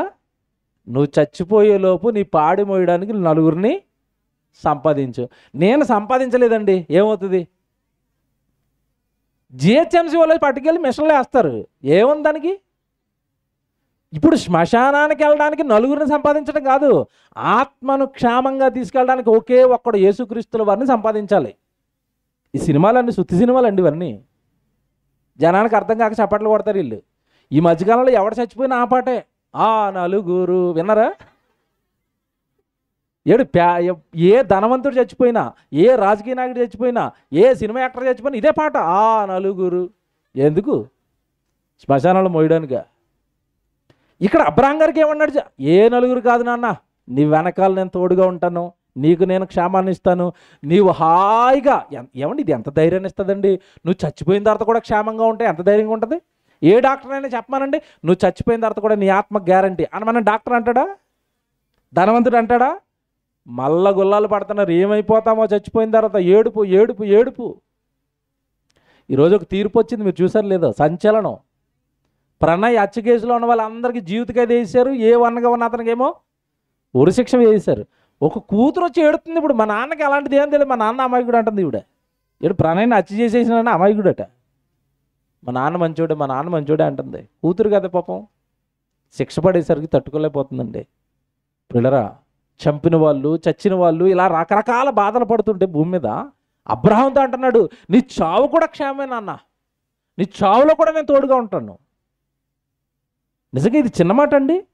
నువ్వు క్షేమముగా నీ పితరుల యొద్దకు వెళ్ళిపోతావు. ఎంత బాగుంది అసలు. మీరు హార్ట్ఫుల్గా మాట తీసుకుంటే చాలండి. ఒక్క మాట దేవుడు నాతో అంటే చాలండి అనిపిస్తుంది మీకు. నువ్వు భూమి మీద క్షేమంగా ఉంటావు నాన్న, నీకు ఏ కష్టం రానివ్వను, ఎదురుగా రాజు వస్తున్నాడా నేను ఉంటాను, ఎదురుగా నీకు ఏదైనా శ్రమ వస్తుందా నేను ఉంటాను. ఎన్ని శ్రమలలో ఎన్ని కష్టాలలో అబ్రహాంకి దేవుడు తోడుగా ఉన్నాడు మీకు తెలియదు కాదు. ఎన్ని యుద్ధాలు చేశాడు, ఎన్ని విజయాలు సాధించాడు అబ్రహాం అండి. పిల్లలు లేరు అంటే నీకు ఎందుకు నాన్న, నువ్వు వృద్ధుడు అయిపోయినా సరే నేను కొడుకునిస్తానని కొడుకునిచ్చాడు, సంతానం ఇచ్చాడు, ఆస్తి ఇచ్చాడు, విజయాలు ఇచ్చాడు, తోడుగా ఉన్నాడు, ఆరోగ్యం ఇచ్చాడు, మంచి వృద్ధాప్యం వరకు అబ్రహామును క్షేమంగా కాపాడాడు. ఎవడు ఎంత క్షేమం అబ్రహాము జీవితానికి కలగడానికి కారణం ఏంటి చెప్పండి? అబ్రహాం పట్టుకున్నది ఏంటో తెలుసా? మీకు బాగా లోతుగా ఆలోచిస్తే అబ్రహాం పట్టుకున్నది ఏంటి? కేవలం వాయిస్ వచ్చి వినపడుతుంది, అబ్రహాము నేను నువ్వు చూపించబోయే దేశానికి వెళ్ళాలి. వాయిస్ వింటున్నాడు అంతే. ఓకే ఓకే ప్రభా, దేవుడు మాట్లాడాడు నాతో, వెళ్ళిపోతాను నేను. ఏం పట్టుకున్నాడు? అబ్రహాము దేవుడు మాట పట్టుకున్నాడండి. నేను ఇక్కడ కూర్చొని మీ అందరికీ చెప్తున్నాను, మీరు దేవుడు మాటలే పట్టుకోండి, దేవుడు వాక్యాన్ని పట్టుకోండి. దేవుడి వాక్యాన్ని ఎవరైతే పట్టుకుంటారో వాళ్ళు చాలా బాగుంటారండి. నేను నిజంగా చెప్తున్నాను, ఇది అనుభవించి చెప్తున్నాను. ఇది దేవుడి మాట ఎవరైతే అలా పట్టుకుంటారో వాళ్ళు చాలా క్షేమంగా ఉంటారు. అబ్రహాంకి ఇచ్చిన వాగ్దానం అది ఒక రకంగా. తర్వాత మాట చూడండి, నువ్వు క్షేమముగా నీ పితరుల వద్దకు వెళ్ళిపోతావంటే నీ ఆత్మకు కూడా ఎలాంటి ప్రమాదం ఉండదు, మంచి వృద్ధాప్యమందు పాతి పెట్టబడదు. అంటే నీకు మంచి వృద్ధాప్యం వచ్చేంత వరకు నీకేముండదు,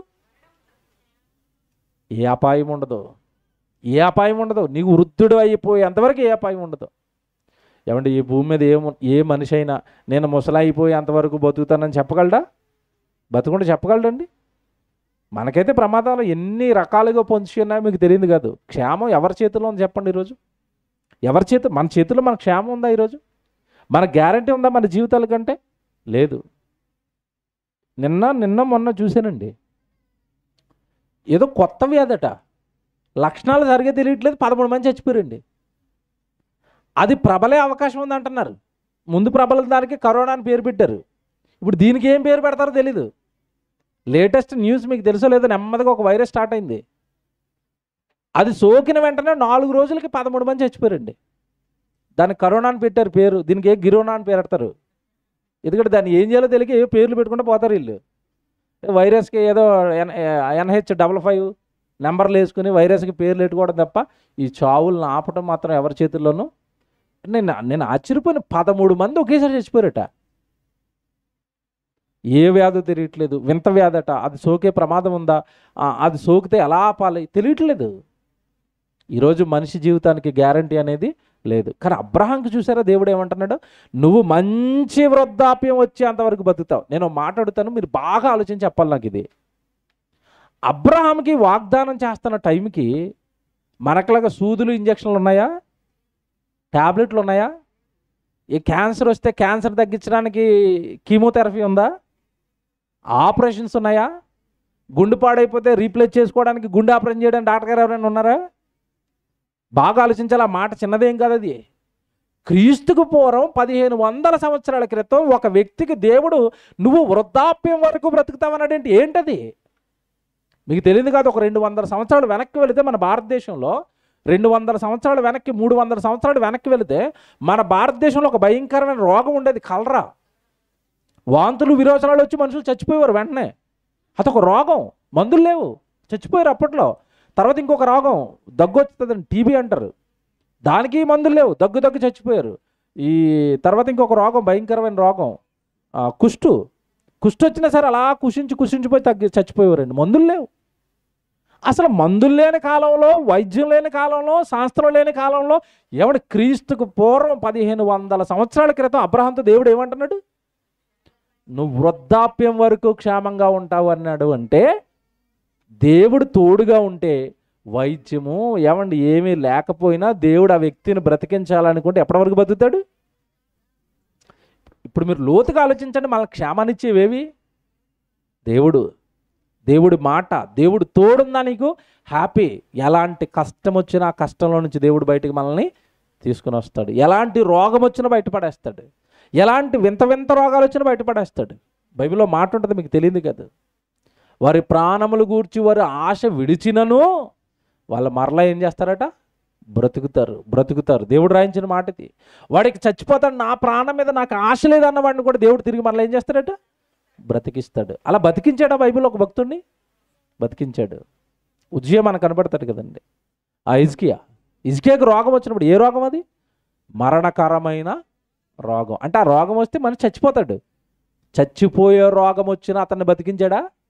బతికించాడు. ఇవన్నీ మీరు ఒక చోట పెట్టుకుని ఆలోచించండి. మనిషి క్షేమంగా ఉండాలి అంటే ఏముండాలి అతనికి తోడుగా? దేవుని మాట, వాక్యం ఒకటే మనుషులకి ఏమిస్తుందంటే క్షేమాన్ని ఇస్తుంది.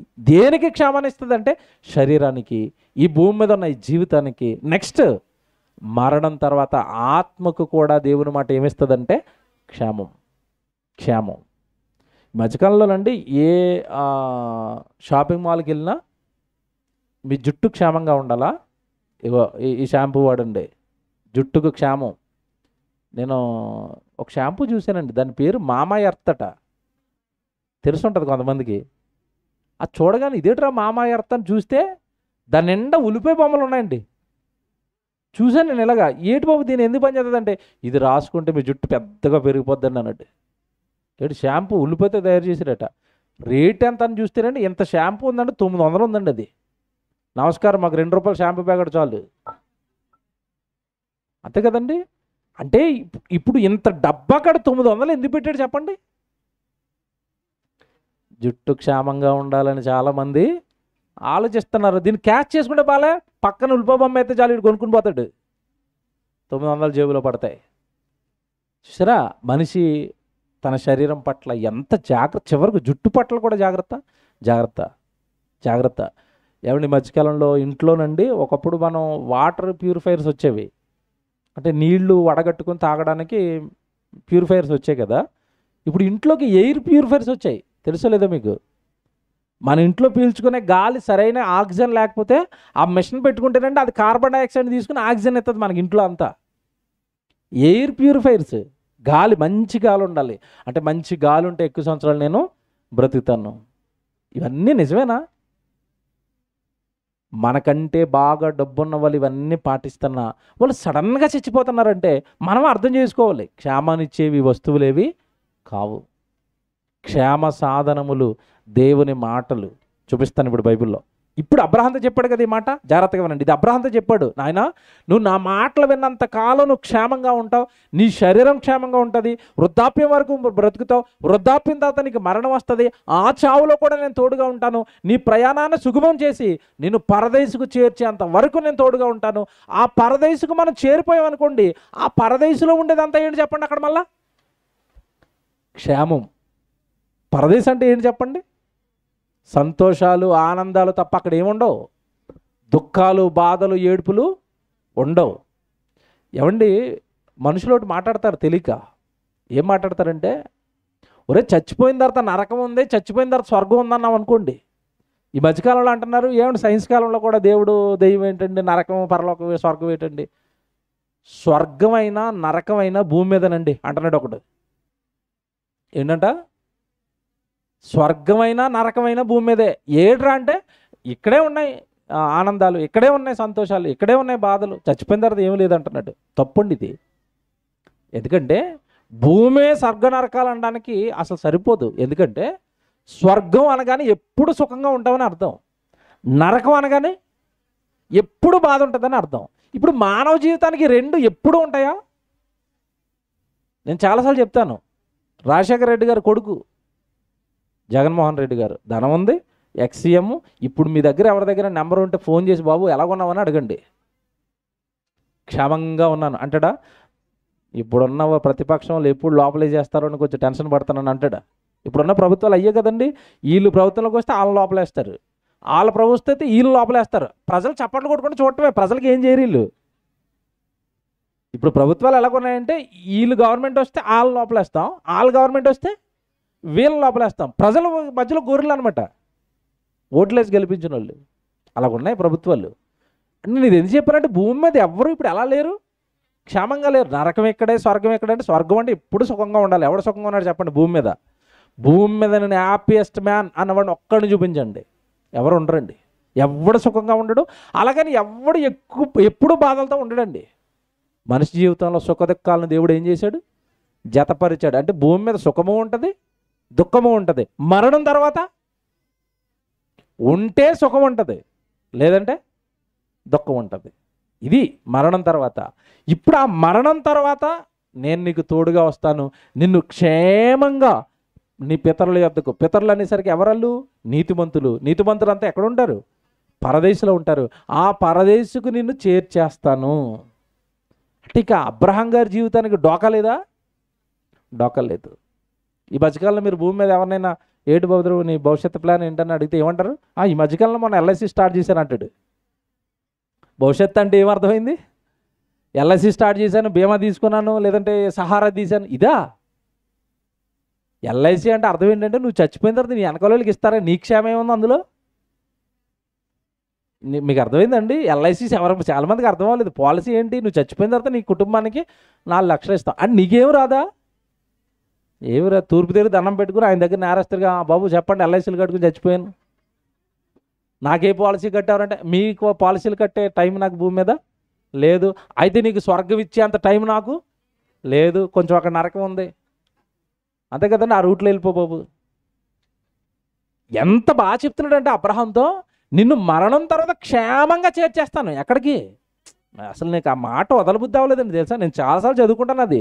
దేవుడు నాతో ఈ ఒక్కసారి, ఏమండి ఇక్కడ కూర్చున్న మీ అందరితో అడుగుతున్నాను, ఈ రాత్రి దేవుడు మీ దగ్గరికి వచ్చి నాన్న నువ్వు వృద్ధాప్యం వరకు బ్రతుకుతావు, క్షేమంగా పరదేశికి వెళ్ళిపోతావు అన్నాడు అనుకోండి, రేపటి నుంచి మన లైఫ్ ఎలా ఉంటుంది చెప్పండి? కాళ్ళు ఎగరేసుకునే నేను పరదేశికి వెళ్ళిపోతాను, ఎలాగుంటుంది అసలు? ఆ సీన్లో అబ్రహాం ఎలా ఫీల్ అయ్యాడా? నేను ఇప్పటికేనండి పరదేశికి వెళ్ళిపోతే అబ్రహాం గారిని కలుసుకుని, బాబు దేవుడు ఈ డైలాగ్ మీతో చెప్పినప్పుడు మీరు మొహం ఎలా ఉంది, మీ ఫీలింగ్స్ ఏంటి, అసలు ఆ రోజు ఎలా రియాక్ట్ అయ్యారు మీరు? అంతే కదండి. మీరు పరదేశికి వెళ్ళిపోతారంటే ఎలాగుంటుంది అది? నేను నిన్ను చేర్చేస్తాను, అక్కడ నువ్వు వెళ్ళిపోతావు అనలేదు, అక్కడ మంచి వృద్ధాప్యంలో మరణం అవుతావు, నీవు నీ పితరుల యొద్దకు చేర్చబడతావంటే నేను చేర్చేస్తాను, నీకు ఏ డోకాలేదు అన్నాడు. ఎలాగుంది? ఈరోజు మనం అష్ట కష్టాలు పడుతున్నా దేనికోసం చెప్పండి? సెమినార్లు పెడుతున్నా దేనికి చెప్పండి? నిజం మాట్లాడుకుందాం. సెమినార్లు ఎందుకు పెడుతున్నారు? పరదేశికి వెళ్ళాలని. వంట చేయడానికి వచ్చేవాళ్ళు వంట చేయడానికి ఎందుకు వస్తున్నారు మీరు? పరదేశికి వెళ్ళాలని. మీకు రైట్ ఈ రాత్రి గ్యారంటీ ఇచ్చేసారని నాకు తెలిసి వంటకు రారు. ఇక మీరు ఈ రాత్రి వచ్చి నీకు పరదేశ్ కన్ఫర్మ్ అన్నాడు అనుకోండి, ఇంక రాను, నాకు పరదేశ్ కన్ఫర్మ్ అయిపోయింది. మనకి కన్ఫర్మేషన్ లేదు కనుక అష్ట కష్టాలు పడతాం. నిజం మాట్లాడుకుందాం. ఏం జరుగుతుందో మనకి తెలీదు. చేర్చుకుంటాడా చేర్చుకోడా, భయపడుతూ వాక్యానికి వస్తూ దేవుడికి ఏమండి కష్టాలన్నీ ఎందుకు పడుతున్నాం మనం అంటే, మన కష్టార్జితాన్ని ₹1000 ఖర్చు పెట్టి ఇక్కడ మియాపూర్ అనేసరికి ఎన్ని సెమినార్లు జరుగుతాయండి, ఎన్ని సభలు జరుగుతున్నాయి, ఎన్ని కృతజ్ఞత కూడుకులు జరుగుతున్నాయి. సంఘంలో ఉన్న వాళ్ళందరూ వాళ్ళ కుటుంబంలో ఏం జరిగినా ఒక కూడికి పెడుతున్నాం. ఎందుకు మన కష్టార్జితాన్ని ఖర్చు పెడుతున్నాం చెప్పండి? మనకేం కావాలి? పరదేశు. ఆత్మక్షేమంగా ఉండాలి. శరీరానికి ఏముందన్నా ఏమంటే ఆ సత్యవాక్యంలోకి మనం వచ్చేసాం. మా ఆత్మ వెళ్ళిపోవాలి పరదేశ్ కంటే, మేము దేవుడి కోసం భూమి మీద బ్రతకాలి, పని చేయాలి. అబ్రహంగా గ్యారంటీ వచ్చేసింది. తర్వాత కాలంలో వీళ్ళ సంతానం వచ్చింది. ఎవరి సంతానం? ఇశ్రాయేలీలు. వాళ్ళకి దేవుడు ఈ మాటలు చెప్పాడండి. మళ్ళీ మీ నాన్నతో ఏదైతే చెప్పానో మీకు అదే చెప్తున్నాను, మీ పితరుడైన అబ్రహాంతో ఏదైతే చెప్పానో మీతో అదే చెప్తున్నాను అన్నాడు. ఇశ్రాయేలుతో ఏమంటున్నాడో ఒకసారి ద్వితీయోపదేశకాండం చూద్దాం. చూడండి, ఇవే మాటలు మళ్ళా వాళ్ళ పిల్లలైన ఇశ్రాయేలుతో చెప్పాడండి. 4వ అధ్యాయం చూడండి, ద్వితీయోపదేశకాండం 4వ అధ్యాయం 40వ వచనం చదువుదాం. ద్వితీయోపదేశకాండం 4వ అధ్యాయం ఏమంటే 40వ వచనం, మరియు నీవును మీకును మీ తర్వాత మీ సంతానము వారికి క్షేమము కలుగుటకై మీ దేవుడైన యెహోవా సర్వకాలము నీకిచ్చుచున్న దేశములో, ఏమన్నా అందరూ ఏం కోరుకున్నారు చెప్పండి? ఈరోజు దీవించేటప్పుడు ఏమని దీవిస్తారు? దీవించినోడు ఉంటాడా? నాకు నవ్వు వస్తుందండి ఆ దీవెనలు ఇచ్చినప్పుడు. దీర్ఘాయుష్మాన్ భవ అంటాడు. ఇంతకీ ఇతను ఉంటాడా? ఇతనికి గ్యారంటీ లేదు కానీ పక్కోడికి ఏమిస్తున్నాడు? దీర్ఘాయుష్మాన్ భవ. దీర్ఘాయు ఎవరికి ఇస్తున్నాడు దేవుడు? ఎంత బాగా రాశాడు చూడండి అక్కడ. నేను నీకు ఇచ్చుచున్న దేశంలో నువ్వు దీర్ఘాయుష్మంతుడు వగునట్లు నేడు నేను నీకు ఆజ్ఞాపించు ఆయన కట్టడలను ఆజ్ఞలను నీవు. అంటే దీర్ఘాయు ఉండాలంటే మనం ఏం చేయాలి చెప్పండి? సింపుల్. చూసారా ఎంత బాగున్నాయో దేవుడు మాటలు? ఆయన మాటలు నువ్వు పాటిస్తే, ఆయన కట్టడలు నువ్వు పాటిస్తేనట నీకు దీర్ఘాయువట. నిజమేనా? నిజమేనా? ఇందాక అబ్రహాంతో ఏమన్నాడు? నువ్వు మంచి వృద్ధాప్యం అందు నీకేమొస్తుంది? మరణం వస్తుంది. వృద్ధాప్యం వరకు నువ్వు ఉంటావంటే ఏ ఆయువు ఇచ్చాడు ఆయనకి? దీర్ఘాయువు. ఎందుకు ఇచ్చాడు? దేవుడి మాటలను పట్టుకున్నాడు గనుక. మీకు మాట చెప్తానండి, మనం ఎప్పుడైతే, ఇది నిజమండి, ఈ మాట మీరు ప్రాక్టికల్గా మీకు అర్థమయ్యేటట్టు చెప్తాను. మనం ఎప్పుడైతే దేవుడి మాటలను పట్టుకుంటామండి, మనం ఎప్పుడైతే దేవుడి కోసం బ్రతుకుతామో, ఈ కొన్ని కోట్ల మందిలో దేవుడు పరిశీలిస్తున్నప్పుడు మనమే కనపడతాం. నా సేవకుడైన యోబును చూచితివా అంటాడు. ఈ తరములో అతడే నీతిమంతుడు అంటే తరం మొత్తంలో వెతికితే ఒకడు కనపడ్డాడట. ఎవరు? యోబు. అలాంటి నీతిమంతుడికి ఎన్ని కష్టాలు వచ్చినా దేవుడు తోడుగా ఉండి ఆయుష్ని ఇచ్చాడా ఇవ్వలేదా? దెయ్యం రోగం తెచ్చి చంపేయాలనుకున్నప్పుడు దేవుడు కాపాడాడా లేదా? కాపాడాడు. అంటే నువ్వు నేను దేవుడి వాక్యాన్ని బలంగా నమ్మి మనం బ్రతుకుతాము అన్నప్పుడు దేవుడు నిన్ను ఖచ్చితంగా మంచి వృద్ధాప్యం వరకు నిన్ను ఉంచుతాడు, దీర్ఘాయునిస్తాడు. నీకు ఇచ్చిన ఆయుష్కాలం అంతా నువ్వు అనుభవిస్తావు. ఎందుకంటే ఆయన మాట నమ్మేవాళ్ళు తక్కువ, ఆయన కొరకు బ్రతికే వాళ్ళు తక్కువ. ఆ కొద్ది మందిని కూడా దేవుడు విడిచిపెడతాడా? ఈరోజు ఈ భూమి మీద ఉన్న కొన్ని కోట్ల మంది ఎవరి పిల్లలు చెప్పండి? దేవుని పిల్లలే. అందరూ ఆయన కోసం బతుకుతున్నారా ఈరోజు? బ్రతకం. అందులో మన కొద్ది మంది ఉన్నాం. మన కొద్ది మందిని దేవుడు పోగొట్టుకుంటాడు మీరు చెప్పండి. కనుక నా మాట పట్టుకున్న ప్రతి వాడికి నేను ఏమిస్తానంటున్నాడు? దీర్ఘాయుష్నిస్తాను. దీర్ఘాయుష్ని. వాడు క్షేమంగా ఉంటాడు. వాడు క్షేమంగా ఉంటాడు. వాడికి ఎలాంటి డోకా ఉండదు. నేను నా మాటలతో వాడికి క్షేమాన్ని ఇస్తాను అన్నట్టు. ఇది 5వ అధ్యాయం కూడా రండి, పక్కనే 5వ అధ్యాయంలో 16వ వచనం చదవండి.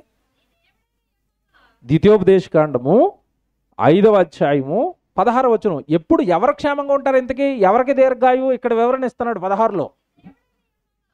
మీ దేవుడైన యెహోవా నీకు అనుగ్రహించే దేశములో నీవు దీర్ఘాయుష్మంతుడవై నీకు క్షేమము కలుగునట్లు నీ దేవుడైన యెహోవా నీకు ఆజ్ఞాపించునులాగున నీ తల్లిని నీ తండ్రిని సన్మానించు. అంటే ఆజ్ఞను పాటించు.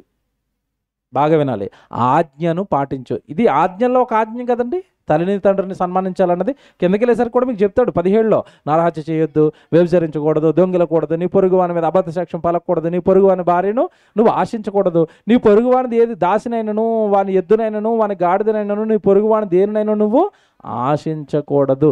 ఇలాగ ఈ ఆజ్ఞలు కనుక నువ్వు పాటిస్తే నువ్వు క్షేమంగా ఉంటావు, నువ్వు దీర్ఘాయుష్మంతుడు అవుతావు. ఇవన్నీ ఒక చోట పెట్టుకుని, నేను ప్రారంభం నుంచి చెప్పిన మాటలన్నీ ఒక చోట పెట్టుకుని మీరు ఆలోచించండి. ఏ వ్యక్తి క్షేమంగా ఉండాలి అన్న దేవుడు అన్ని తరాలలో అందరితోనూ చెప్తున్నది ఒకటే. నువ్వు క్షేమంగా ఉండాలా? నా మాటలు విను. నువ్వు క్షేమంగా ఉండాలా? నా మాటలు పాటించు. నువ్వు క్షేమంగా ఉండాలా? నా మాటలు ప్రకటించు. విను, పాటించు, ప్రకటించు. అప్పుడు నువ్వు ఎలా ఉంటావు? క్షేమంగా ఉంటావు. బాగా వినండి, ఇది నేను చెప్పిన 3 గుర్తుపెట్టుకోవాలా. దేవుడు మాటలు వినాలి, నెక్స్ట్ పాటించాలి, నెక్స్ట్ ప్రకటించాలి.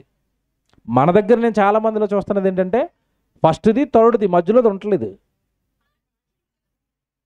ఫస్ట్ది వినడానికి నువ్వు వస్తాం ఎక్కడ పడితే అక్కడికి నోట్స్లు వేసుకుని, పాటించడానికి అది వదిలేండి, నెక్స్ట్ ఉంది ప్రకటించడానికి నేను ఫస్ట్. ఇది అవ్వదు దేవుడి దగ్గర. ఇదంతా ఏంటంటే మనుషుల ముందు మెప్పు, మనుషుల ముందు గొప్పతనం, మనుషుల ముందు చప్పట్లు వస్తాయి, మనుషులు సాలువలు వేస్తారు, మనుషులు దండలు వేస్తారు, అన్నాను సూపర్ అంటారు. ఎక్కడ? భూమి మీద. దేవుడు ప్రకటించేవాడిని కాదు ఇష్టపడేది, పాటించేవాడిని. నువ్వు దేవుడు వాక్యాన్ని ఎంతగా పాటిస్తున్నావు, దేవుడు చెప్పిన మాటని హృదయంలో తీసుకుని ఎంతగా దాన్ని పాటించడానికి ట్రై చేస్తున్నావు, దాన్ని పాటించడానికి కష్టపడుతున్నావు. ఓ మాట చెప్పనండి, ప్రకటించడం ఈజీ అండి, పాటించడం చాలా కష్టం. అది అనుకున్నంత ఈజీ కాదు, కష్టపడాలి, కొన్నిసార్లు నిందలు పడాలి. దేవుడి వాక్యం పాటించడానికి కూడా నిందలు పోయాలి, తప్పదు. ఆ దేవుడు చెప్పిన శాసనం. నేను ఇలాగే ఉంటాను అన్నప్పుడు కొంతమంది నిందలేస్తారు, తప్పదు. దేవుడి వాక్యం ఖచ్చితమైనది. దేవుడి వాక్యం మనిషి క్షేమాన్ని ఇచ్చేది. ఎవరైతే దాన్ని పాటిస్తూ ఉంటారో వాళ్ళ జీవితకాలం ఎలా ఉంటారట? క్షేమంగా ఉంటారు. ఓ మాట చెప్తాను ఇప్పుడు. ఇప్పటి వరకు మీరు చూసింది ఒక వర్షను, అంటే పాటిస్తే క్షేమంగా ఉంటాం, పాటించకపోతే పరిస్థితి ఏంటి? వింటాను, పట్టించుకోను, లేదా ప్రసంగం చేసేస్తాను, అది ప్రజలకు తప్ప నాకు కాదు. ఇలా ఉంటే ఎంత ప్రమాదంలో మనిషి పడతారో తెలుసండి. ఓ వచనం తీస్తాను ఇప్పుడు నేను. కీర్తనల గ్రంథం తీయండి, కీర్తనల గ్రంథం లేదా యోబు గ్రంథం చూద్దాం. యోబు గ్రంథం 21వ అధ్యాయానికి వద్దాం. 21వ అధ్యాయము 14 నుంచి చదువుదాం. యోబు గ్రంథం ఏమంటే 21వ అధ్యాయం 14 వచనం. వారు నీ మార్గములను గూర్చిన జ్ఞానము మాకు అక్కరలేదు, నీవు మమ్మల్ని విడిచిపొమ్మని ఏమంటున్నారట వీళ్ళు? దేవుని ఆశీర్వాదాలు కావాలట, దేవుని కాపుదల కావాలట, దేవుడు తోడుగా ఉండాలట, దేవుడు గురించిన జ్ఞానం మాత్రం మాకు. మీకు ఏమర్థమైంది అక్కడ దేవుడు బాధ? ఏమండి ఈరోజు ఎవరైనా దేవుడు వస్తారంటే వద్దు అంటారా? దేవుడిని వద్దనరు. దేని వద్దంటున్నారు? దేవుని గూర్చిన జ్ఞానము మాకు అక్కర్లేదు. బాగా వినాలి, ఇది పాయింట్ ఉంది ఇక్కడ. భూమి మీద ఉన్న ఏ మనిషి దేవుడిని వద్దండి, దేవుడు చెప్పే జ్ఞానాన్ని వద్దంటాడు. ఎలా చెప్తాం? ఎలా చెప్తాం? ఇప్పుడు ఈరోజు మనం టైటిల్ ఏమని పెట్టాం? లోకమెరుగని క్షేమ సాధనాలు. ఇదే మీటింగు మియాపూర్లో గ్రౌండ్ తీసుకుని లేదా పక్కన ఏదైనా ఒక పెద్ద ఫంక్షన్ హాల్ తీసుకుని ఈరోజు వచ్చిన వారందరికీ అన్ని జబ్బులు తీసివేయబడును అని ఒక బోర్డు పెట్టి ఫ్లెక్సీ పెట్టాను మియాపూర్ సెంటర్లో. డేట్ వేసాను. పక్కనే పెద్ద స్వస్థత వరం కలిగిన కింగ్ శ్రీని గారు అని బోర్డు పెట్టాను పెద్దదే. హాల్ ఎలాగుంటుంది చెప్పండి? ఎలాగుంటుంది? కుంటోడు, గుడ్డోడు, కడుపు నొప్పి ఉన్నాడు, తలపోటు ఉన్నాడు, పళ్ళు ఊడిపోయినాడు, పళ్ళు పుచ్చిపోయినాడు, జుట్టు ఊడిపోతున్నాడు, అందరూ ఉంటారు అక్కడ. ఇప్పుడు వాళ్ళందరూ వచ్చిన తర్వాత మీరందరూ దేనికి వచ్చారు? బాబు నాకు కడుపు నొప్పి అండి, బాబు మాకు కాలు నొప్పి అండి, బాబు నాకు క్యాన్సర్ అండి, బాబు మాకు ఎయిడ్స్ అండి. మీరందరూ పక్కన ఉండండి, అయ్యగారు ఇప్పుడు 4 గంటలు ప్రసంగం చేస్తారు, తర్వాత స్వస్థత చేస్తారట అనండి. ఈ జబ్బులు చూపించుకోవడానికి, జబ్బులకి ప్రార్థన చేయించుకోవడానికి 4 గంటల ప్రసంగం తర్వాత చేస్తారట అంటే ఈ నెమ్మదిగా వెనక నుంచి అలా వెళ్ళిపోతూ ఉంటాడు. మాకు స్వస్థతలు కావాలి తప్ప వాక్యము వింటారా? వింటారా? వాక్యం చెప్పే సభలకి తక్కువ మంది, స్వస్థత సభలకి ఎక్కువ మంది. అంటే మనిషికి దేవుడి నుంచి మేలులు కావాలి. దేవుడి మాటలు, ఆయన మాటలు మాకెందుకండి? బైబిల్ నేర్పిస్తాం. ఋతు గ్రంథం వివరణ మాకెందుకు? ఋతు గ్రంథం, సమయల గ్రంథం వివరణ మాకెందుకు? ఆదికాండం వివరణ మాకెందుకు? మాకేం కావాలి? ఆశీర్వాదాలు కావాలి. దేవుడు ఏమన్నా మాకు మేలు చేస్తాడేమో కావాలి. ఇలాంటి వాళ్ళందరి గురించే ఈ వచనం. ఆ వచనం చదవండి ఇప్పుడు. వారు నీ మార్గములను గూర్చిన జ్ఞానము మాకు, అంటే దేవుడి దగ్గర నుంచి ఏం అవసరం లేదట. జ్ఞానం అంటే ఏంటి చెప్పండి? వాక్యం అవసరం లేదు మాకు. దేవుడి మాటలు మేము వినం, దేవుడి మాటలు మేము వినం. మరేం కావాలి? సంతోషాలు కావాలి, సంబరాలు కావాలి, ఎగరడాలు కావాలి, గెంతడాలు కావాలి. చాలా చోట్ల అండి పెళ్ళికి నన్ను ప్రసంగం చెప్పమని పిలుస్తారండి. వెళ్ళక ముందే నాకు అర్థమైపోద్ది సుత్తని. పెళ్ళన్నా ఫంక్షన్లు అన్నా నేను నిజంగా చెప్తున్నానంటే ఇంకా వాళ్ళు బాధపడతారంటే వెళ్తాను అక్కడికి. లేదంటే లేదు తమ్ముడు నాకు అవ్వదు తమ్ముడు, మీటింగ్ ఉంది తమ్ముడు, ఎస్కేప్ అయిపోతాను అక్కడి నుంచి. ఎందుకంటే పెళ్ళిలో ఎవడైనా వాక్యం వింటాడండి? వినండి. ఆడు పెళ్ళిలో కూర్చున్న ఒక్క 10 నిమిషాల ప్రసంగం వినక పక్కడు ఏంటి వంట చికెనా మటనా అంటాడు. ఆ పెళ్ళిలో కూర్చున్నవాడు ధ్యాస అంతా దేని మీద ఉంటుంది? గుమగుమలాడితే వాసన వస్తూ ఉంటుంది పక్క నుంచి. అక్కడి నుంచే భోజనాలు వస్తాయి, ఇక్కడి నుంచి ఏమో ప్రసంగం వాసన. ఆడు కూర్చుంటాడా? మటన్ వేసారా, చికెన్ వేసారా, భోజనాలు స్టార్ట్ చేశారా, ఏంటి 12 గంటల వరకు ప్రసంగం ముగించేస్తే ఆకలేస్తుంది కదా, ఇదే ఆడు వాక్యం వింటాడండి. నేను చెప్తున్నానండి, నా జీవితంలో ఒకే ఒక చోట అండి పెళ్ళి సాటిస్ఫాక్షన్ ఇచ్చిన ఒకే ఒక చోట ఎక్కడంటే ఉత్తర కంచి అని ఒక చోటకి వెళ్ళాను నేను. ఆ రోజు నేను షాక్ అయిపోయింది. ఏంటంటే అందరూ వచ్చేసారండి వేదిక మీద, పెళ్లి కొడుకు పెళ్లి కూతురు అందరూ కూర్చున్నారు, బయట అందరూ ఉన్నారు. ప్రసంగం చేస్తున్నాను నేను. ప్రసంగానికి ఇచ్చే ముందు ఆ యాంకరింగ్ చేస్తున్న తర్వాత ఒక అనౌన్స్ చేశాడు. అప్పుడే పెళ్లి కొడుకులు అందరూ వచ్చి అమ్మాయికి బట్టలు అవి పెట్టారు. బట్టలు అవి పెడితే అమ్మాయి గారు కొంచెం డ్రెస్ చేంజ్ చేసుకుని వచ్చేస్తుంది. డ్రెస్ చేంజ్ చేసుకుని రాగానే మీరు అందరూ అక్షంతలు వేయొచ్చు. ఈలోపు అన్నయ్య ప్రసంగం చెప్తాడని యాంకరింగ్ అతను నాకు ఇచ్చాడు. అంటే ఇప్పుడు నాకు ప్రసంగం ఇస్తే ఇప్పుడు పెళ్లి కూతురు గారు ఎక్కడికి వెళ్ళాలి? డ్రెస్ మార్చుకుని రావడానికి ఎంతసేపు పడుతుంది చెప్పండి? ఆడపిల్లలు గంట వరకు వస్తుందండి పెళ్లి కూతురు, రాదు. నిజంగా పెళ్లి కూతురికి హ్యాట్సప్ అండి. ఎంత మంచి చెల్లి అంటే కూర్చుని అంటుంది, ఆ యాంకరింగ్ చేసి అతను నాకు ఇచ్చేసారు కదా మైకు, అమ్మ నువ్వు వెళ్ళిపో అంటే నేను వెళ్ళను అంటుంది. అందరు షాక్ అయిపోయారు, నేను వెళ్ళను అంటుంది. ఎందుకేమో వెళ్ళవంటే నేను ప్రసంగం వినేసిన తర్వాత వెళ్తాను. నేను ప్రసంగాన్ని మా అన్న అన్నదండి.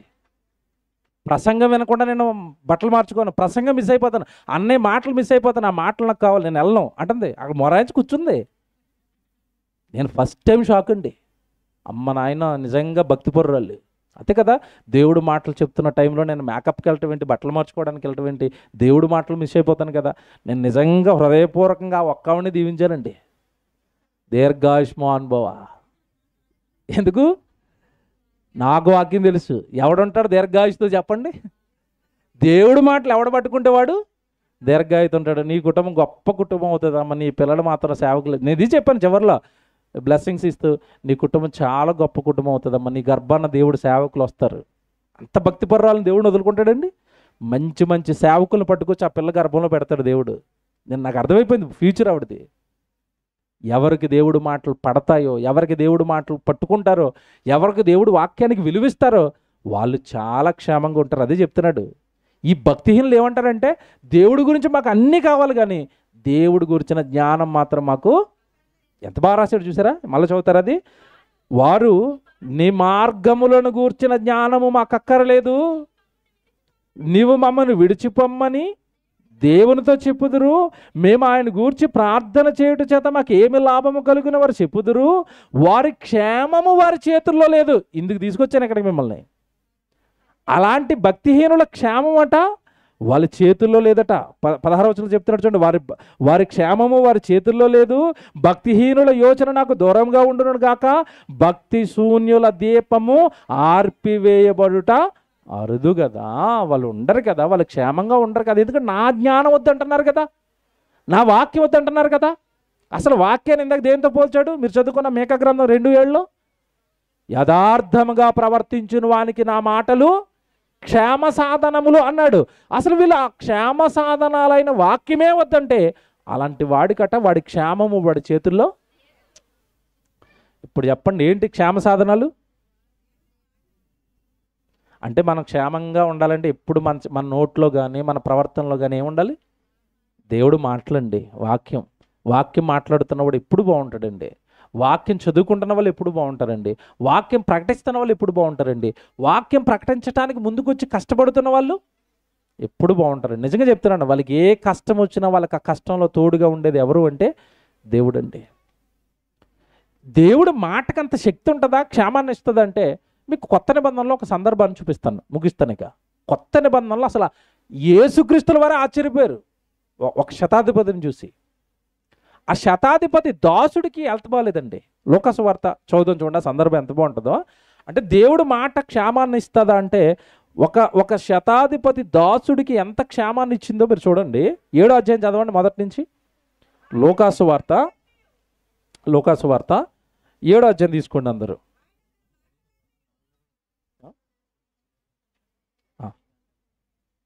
లోకాసు వార్త 7వ అధ్యాయం మొదటి నుంచి. ఏమంటే నేను చదువుతాను, జాగ్రత్తగా వినండి. మీరు అందరూ వినండి జాగ్రత్తగా, అందరు బైబిల్ తీసుకోండి. చాలా ఇంపార్టెంట్ సందర్భం ఇది. యేసుక్రీస్తుల వారు సువార్త ప్రకటించుకుంటూ కపెర్నహూముకు వచ్చాడు. కపెర్నహూముకు వచ్చిన తర్వాత అండి ఒక శతాధిపతి అండి. శతాధిపతి అనగానే ఇది చాలా పెద్ద గ్రేడ్. ఒకసారి వివరించాను నేను. శత అంటే ఎంతమంది చెప్పండి? 100 మంది పైన అధికారి, అంటే 100 మంది పోలీసుల పైన అధికారి. ఇప్పుడు మీకు అర్థమయ్యే భాషలో చెప్పాలంటే DG, DSP, DIG rank officer ఇతను. అంత పెద్ద శతాధిపతి అండి యేసుక్రీస్తుల వారిని ఒక రిక్వెస్ట్ పెట్టాడు. ఏం పెట్టాడు చూడండి ఒకసారి. ఆ శతాధిపతి ఏమండి, ప్రియుడైన దాసుడు ఒకడు రోగి అయి చావ సిద్ధమై ఉండెను. ఇక్కడ జాగ్రత్తగా వింటే ఈ శతాధిపతి గురించి, ఇతనికి ఒక దాసుడు ఉన్నాడట, అంటే పనివాడు ఉన్నాడు. శతాధిపతి దగ్గర పనిచేసే పనివాడు ఉన్నాడు. శతాధిపతి అనేసరికి ధనవంతుడు కదండి, ఇంట్లో చాలామంది పనివాళ్ళు ఉంటారు. ఒక పనివాడు ఉన్నాడు. అతడికి చచ్చిపోయేంత భయంకరమైన రోగం వచ్చింది. బాగా వినండి, చావ సిద్ధమై ఉండెను. చదవండి సార్ జాగ్రత్తగానే చూడండి, నేను చదువుతాను. శతాధిపతి యేసుక్రీస్తుల వారిని గూర్చి విని ఆయన వచ్చి తన దాసుని స్వస్థపరచవలనని ఆయనను వేడుకొనుటకు యూదుల పెద్దలను ఆయన యొద్దకు పంపెను. శతాధిపతి కదండి, అధికారి కదా. భక్తులైన యూదులను యేసుప్రభు దగ్గర పంపించాడు. ఈయన అన్యుడు, శతాధిపతి అనగానే అన్యుడు ఇతను. యూదులు పంపించాడు. మీ ప్రభు మీ మాట వింటాడు కదయ్యా, మీరు యూదులు కదా, మీరు ఒకే జాతి కదా, కొంచెం నా దాసుడికి వెళ్తపోలేదు, మీరు మీ యేసుప్రభుని తీసుకురండి అని యూదులు పంపించాడు. తర్వాత చూడండి, వారు యేసునొద్దకు వచ్చి నీ వలన ఈ మేలు పొందుటకు అతను యోగ్యుడు. యూదులు వచ్చి ఏమంటున్నారు యేసుప్రభుతో? పిలుస్తున్నది అన్యజనుడైనా అతను యోగ్యుడయ్యా, దాసులను కూడా ప్రేమించేవాడయ్యా. శతాధిపతి దాసుని ప్రేమిస్తున్నాడంటే ఈరోజు ఏమంటే అధికారులు లేదంటే డబ్బున్న వాళ్ళు తన కింద పని చేసే వాళ్ళని ప్రేమిస్తారా? జీతం ఇస్తే చాలు అనుకుంటారా? జీతం ఇస్తే చాలు అనుకుంటారు. రోగం వస్తే ఏం చేస్తారు? డబ్బులు ఇచ్చి ఎంత కొంత హాస్పిటల్లో చూపించుకో బాబు, నువ్వు బాగైన తర్వాత రా అని పంపించేస్తారు. కానీ ఈ దాసుడు చచ్చిపోతుంటే సకల విధములైన ప్రయత్నాలు చేస్తున్నాడు అతను బ్రతికించడానికి. మంచోడేనా శతాధిపతి? చాలా మంచోడు. దాసుడిని ఎంతగా ప్రేమిస్తున్నాడంటే ఎంత మంచోడండి. యూదులు వచ్చి యేసుప్రభుతో చెప్పిన సాక్ష్యం ఏంటంటే, నువ్వు వచ్చి అతనికి కార్యం చేయడానికి అతను యోగ్యుడు అంటే చాలా మంచివాడయ్యా, శతాధిపతి అయ్యా, అధికారయ్యా, నీ సాయం కోరుకుంటున్నాడయ్యా, ఒక్కసారి నువ్వు కరుణించావంటే అతని దాసుడు బ్రతుకుతాడయ్యా అని యూదులు సాక్ష్యం చెప్పారు. అప్పుడు తర్వాత చూడండి ఏమంటున్నారు, అతడు తన జనులను ప్రేమించి మనకు సమాజ మందిరము తానే కట్టించినని ఆయనతో చెప్పి మిక్కిలి బతిమాలుకొనిరి. ఇది అండర్లైన్ చేయండి. ఎందుకింతకీ యూదులు ఎంత రిక్వెస్ట్ చేస్తున్నారు చెప్పండి? యూదులు చక్కగా ఆరాధనలు చేసుకోవడానికట అతడు మందిరం కట్టించాడట. ఎవరు? శతాధిపతి. మన దేవుడు మాటలు చెప్పుకుని మందిరాన్ని ఆయన ఉచితంగా కట్టించాడయ్యా. మంచివాడయ్యా, మా దేవుడు అంటే ప్రేమ అయ్యా, నువ్వంటే గౌరవం అయ్యా, మనకు మేలు చేసే అధికారయ్యా, నువ్వు రావాలి. ఏమంటే ఇక్కడ మాట చెప్తాను, మీరు బలంగా పట్టుకోవాలా. యూదులు అతని కోసం నువ్వు ప్రార్థన చేయడానికి రా అని అడిగే ముందు యేసుప్రభు ముందు అతను చేసిన పనులు క్వాలిఫికేషన్ కింద పెడుతున్నారు. చూడండి, మీకు అర్థమైందా? ఇప్పుడు మనం ఎవరికైనా ప్రార్థన చేయాలి అంటే అతను కూడా ఏముండాలి ఇప్పుడు చెప్పండి? దేవుడి కోసం ఏదో కార్యం ఉండాలండి. ఆడు తాగి తాగి తాగి తాగి కిడ్నీలు పోగొట్టుకుంటూ రోడ్డు మీద ఉంటాడు. అని నువ్వు రాని ప్రార్థన చేయాలి. ఏం ప్రార్థన చేయను ఇప్పుడు వెళ్ళి? మా ఓడు తాగేసి పడిపోయాడు బాబు, నువ్వు లాగితే ఇంకో 2 ఫుల్ బాటిల్ వేస్తాడని ప్రార్థన చేయను వెళ్ళి? అతను ఏం చేసి ఉండాలి? ముందు మంచి కార్యాలు, దేవుడి కోసం ఏదో చేసిన వాడై ఉండాలి, దేవుడిని ఎరిగిన వాడై ఉండాలి, దేవుడి కొరకు బ్రతికిన వాడై ఉండాలి. ఇప్పుడు శతాధిపతి దగ్గరికి రమ్మంటున్నారు అంటే అతను ఏం చేశాడో చెప్తున్నారు ముందు యేసుప్రభుకి. అతను మంచివాడయ్యా, యోగ్యుడయ్యా, మనం అందరం కూడుకోవడానికి ఒక చర్చ్ కట్టాడయ్యా. మీకు అర్థమయ్యే భాషలో చెప్తున్నాను. ఈరోజు మనం చర్చ్ అంటాం, ఆ రోజు వాళ్ళు సమాజ మందిరం అంటారు కదా, కూడుకునేవారు కదండి ప్రతి శనివారం అక్కడ ఆరాధన చేసేవారు దేవుడికి. అలాంటి ఒక మందిరాన్ని కట్టాడయ్యా అతను, నువ్వు రావాలయ్యా, అతను యోగ్యుడయ్యా అనేసరికండి యేసుప్రభు స్టన్ అయిపోయాడు. ఇటు శతాధిపతి మందిరాన్ని కట్టాడా? నా సహాయం అడుగుతున్నాడా? పదండి వెళ్దాం, అలాంటి వాడికి తప్పనిసరిగా చేయాలి, పదండి అన్నాడు. తర్వాత చూడండి అక్కడ, కావున యేసు వారితో కూడా వెళ్ళాను, యేసుప్రభు వెళ్ళాడు. ఆయన ఆ ఇంటి దగ్గరికి వచ్చినప్పుడు శతాధిపతి తన స్నేహితులను చూచి, మీరు ఆయన యొద్దకు వెళ్ళి, ప్రభువా శ్రమ పుచ్చుకొనవద్దు. ఇతను ఎంత మంచోడో చూడాలా. ప్రభువా మీరు శ్రమ పుచ్చుకొనవద్దు, మీరు మా ఇంటికి రావద్దు, అంత దూరం మీరు ప్రయాణం చెయ్యొద్దు, మీరు వచ్చే అంత గొప్పవాడిని నేను కాదయ్యా. ఏమంటే మందిరం కట్టినోడు ఇలాగ అంటున్నాడండి. బాగా వినాలి ఇది. దేవుడి కొరకు మందిరం కట్టినోడు అంటున్నాడు, మీరు మా ఇంటికి వచ్చేంత గొప్పవాడిని కాదయ్యా నేను అంటున్నాడు. మందిరం కట్టిన ఆయన. ఇప్పుడు మీరు లోతుగా ఆలోచిస్తే ఏ పని చేయనోడు ఫోన్ చేస్తాడు, అయ్యగారు నాకు బాగాలేదు ప్రార్థన చేయండి. మాకు వస్తాయండి విచిత్రమైన ఫోన్లు, పేరు చెప్పరు ఊరు చెప్పరండి. అయ్యగారు నువ్వు అయ్యగారువే కదా? అయ్యగారునే బాబు, నా ప్రార్థన చేయి, ఒంట్లో బాగాలేదు. అలాగేనండి అయ్యారు. ఊరు ఉండదు, పేరు ఉండదు, మర్యాద ఉండదు, క్రమం ఉండదు. ఏమండి నిజంగా చాలామంది నిజంగా చూస్తున్నాను. ఏమండి నిజంగా ఇప్పటికి నేను చెప్తున్నానండి, మా ఇంట్లో నా జన్మదినం వచ్చినా లేదంటే మా పాపాలది ఏదైనా వచ్చినా నేను నాకంటే కొంచెం పెద్దగా ఉన్న దైవజనులు ప్రసన్నానికి ఫోన్ చేస్తాను, ఉపేంద్రానికి ఫోన్ చేస్తాను, మా పాప బర్త్డే అని కొంచెం ప్రార్థనలు జ్ఞాపకం చేసుకోండి.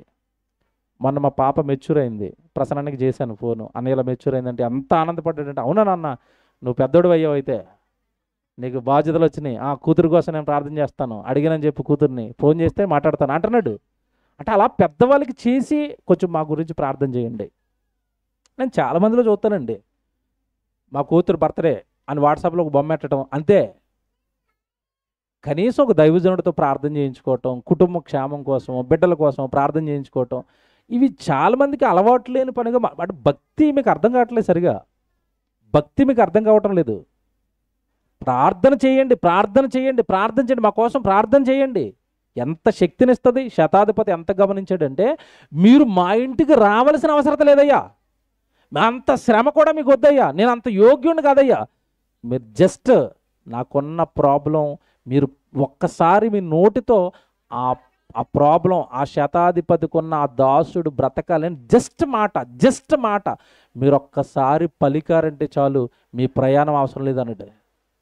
ఈ శతాధిపతికి ఎంత కాన్ఫిడెంట్ ఉందండి, దేని మీద కాన్ఫిడెన్స్, దేని మీద? యేసు నోట నుండి వచ్చే మాట మీద. ఇప్పుడు చెప్పండి, దేవుడి మాటలు క్షేమమేనా? యేసు నోట నుండి వచ్చిన మాట ఆ రోజు శతాధిపతి దాసుడిని బతికించిందా? బతికించి. కింద యేసుప్రభు ఏమంటాడు చూడండి, యేసు వారి మాటలు విని అతనిని గూర్చి ఆశ్చర్యపడి తన వెంట వచ్చుచున్న జనసమూహం వైపు తిరిగి, ఇశ్రాయేలులోనైనను ఎంత గొప్ప విశ్వాసము నేను చూడలేదని మీతో నిశ్చయముగా చెప్పుచున్నానను, పంపబడిన వారు ఇంటికి తిరిగి వచ్చి ఆ దాసుడు స్వస్థుడై ఉండుట. అంటే వచ్చాడా? మాటతో స్వస్థత అయిపోయిందా? అయిపోయిందండి, మాటతో అయిపోయిందండి. దేవా మీరు చెయ్యాలి, ఓకే, కొడుకు చెప్తే చేస్తాను. యేసుక్రీస్తుల వారికి ఉన్న మాటకి పవర్ మీరు ఆలోచించాలి. ఇప్పుడు ఆ దాసుడికి క్షేమాన్ని ఇచ్చింది ఏంటో చెప్పాలి నాకు, లేదా శతాధిపతికి క్షేమాన్ని ఇచ్చింది ఏదో చెప్పాలి. దేవుని మాట ఇంత పవరా? జస్ట్ ఇక్కడి నుంచి పలికితే అక్కడ పని అయిపోతే. ఎవడు దేవుడు సృష్టిని చేసినప్పుడు ఏమన్నాడు? భూమి కలుగుగాక. కలిగిందా? కలిగింది. నీకు రోగం పోవాలి గాక అన్నాడు అనుకోండి ఆయన, ఒక్కసారి పోదా? ఏది కావాలి చెప్పండి ఈరోజు మనకి? బాగా ఆలోచించుకోండి. ఈ పాఠం యూట్యూబ్లో ఉంటుంది, మళ్ళా వినండి. దేవుడి మాట మనకేమిస్తుంది? క్షేమాన్ని ఇస్తుంది. చాలామందికి అండి మనుషుల మీద నమ్మకం ఉంటుంది. ఇప్పటికీ మా మేనత్త ఉందండి ఊర్లోనూ ఒక ఆవిడ ఒకటి నమ్ముతుంది.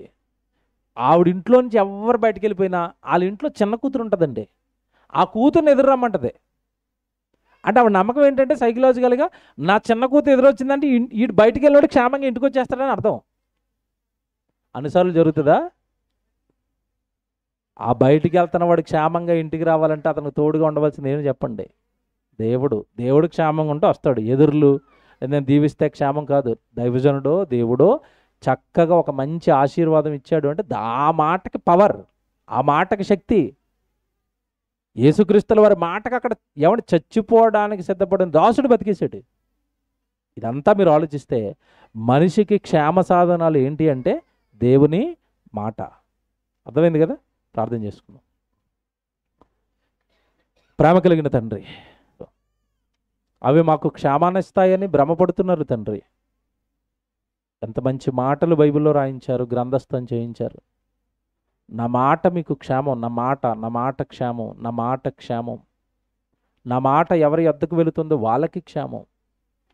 తండ్రి నిజంగా ఈరోజు మేము క్షేమంగా ఉన్నామంటే విరివిగా అందుతున్న మీ వాక్యం. మియాపూర్ సంఘంగా తండ్రి మమ్మల్ని అందరినీ ప్రేమించి ప్రతిరోజు వాక్యం అందిస్తున్నారు. విరివిగా మీ గ్రంథాలు నేర్చుకుంటున్నాం, రకరకాల సబ్జెక్టులు నేర్చుకుంటున్నాం. ఈ జ్ఞానమంతా మా ఒడిలో పోసి తండ్రి మమ్మల్ని స్థిరపరుస్తున్నారు, విశ్వాసంలో బలపరుస్తున్నారు. మీ కొరకు బలమైన కార్యాలు చేయడానికి తండ్రి మమ్మల్ని పురుగొలుపుతున్నారు. అందుని బట్టి మీకు స్తోత్రాలు చెల్లిస్తూ ఈ చక్కటి అంశం తండ్రి ఈరోజు మేము అందరము నేర్చుకోవడానికి కారకులు మీ పిల్లలు తమ్ముడు విజయ్, అలాగే చెల్లి ప్రశాంతి, బిడ్డలిద్దరిని జ్ఞాపకం చేసుకునండి తండ్రి. వారికి వివాహం జరిగి సంవత్సరం అంతా కాపాడారు, మరొక నూతన సంవత్సరాన్ని ఇచ్చారు. అందుని బట్టి స్తోత్రాలు. ఆ బిడ్డలిద్దరిని జతపరిచిన తల్లిదండ్రులు మరి మీ సన్నిధిలో ఉన్నారు. మరి చెల్లి తల్లిదండ్రులని అలాగే తమ్ముడు తల్లిదండ్రులని జ్ఞాపకం చేసుకునండి.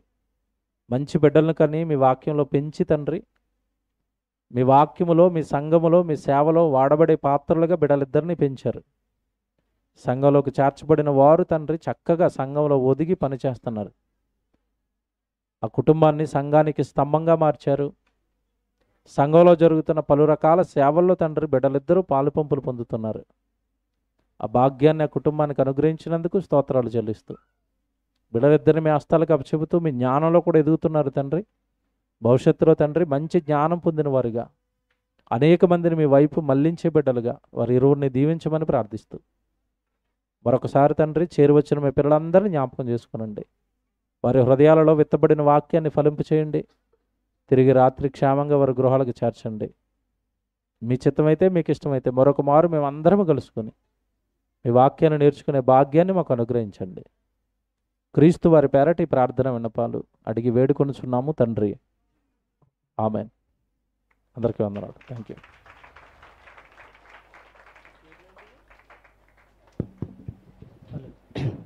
హలో, మంచిదండి. మరి ఇంతవరకు కూడా విన్నారు మీరు లోకమెరగని క్షేమ సాధనాలు ఏంటండి చెప్పండి ఒకసారి.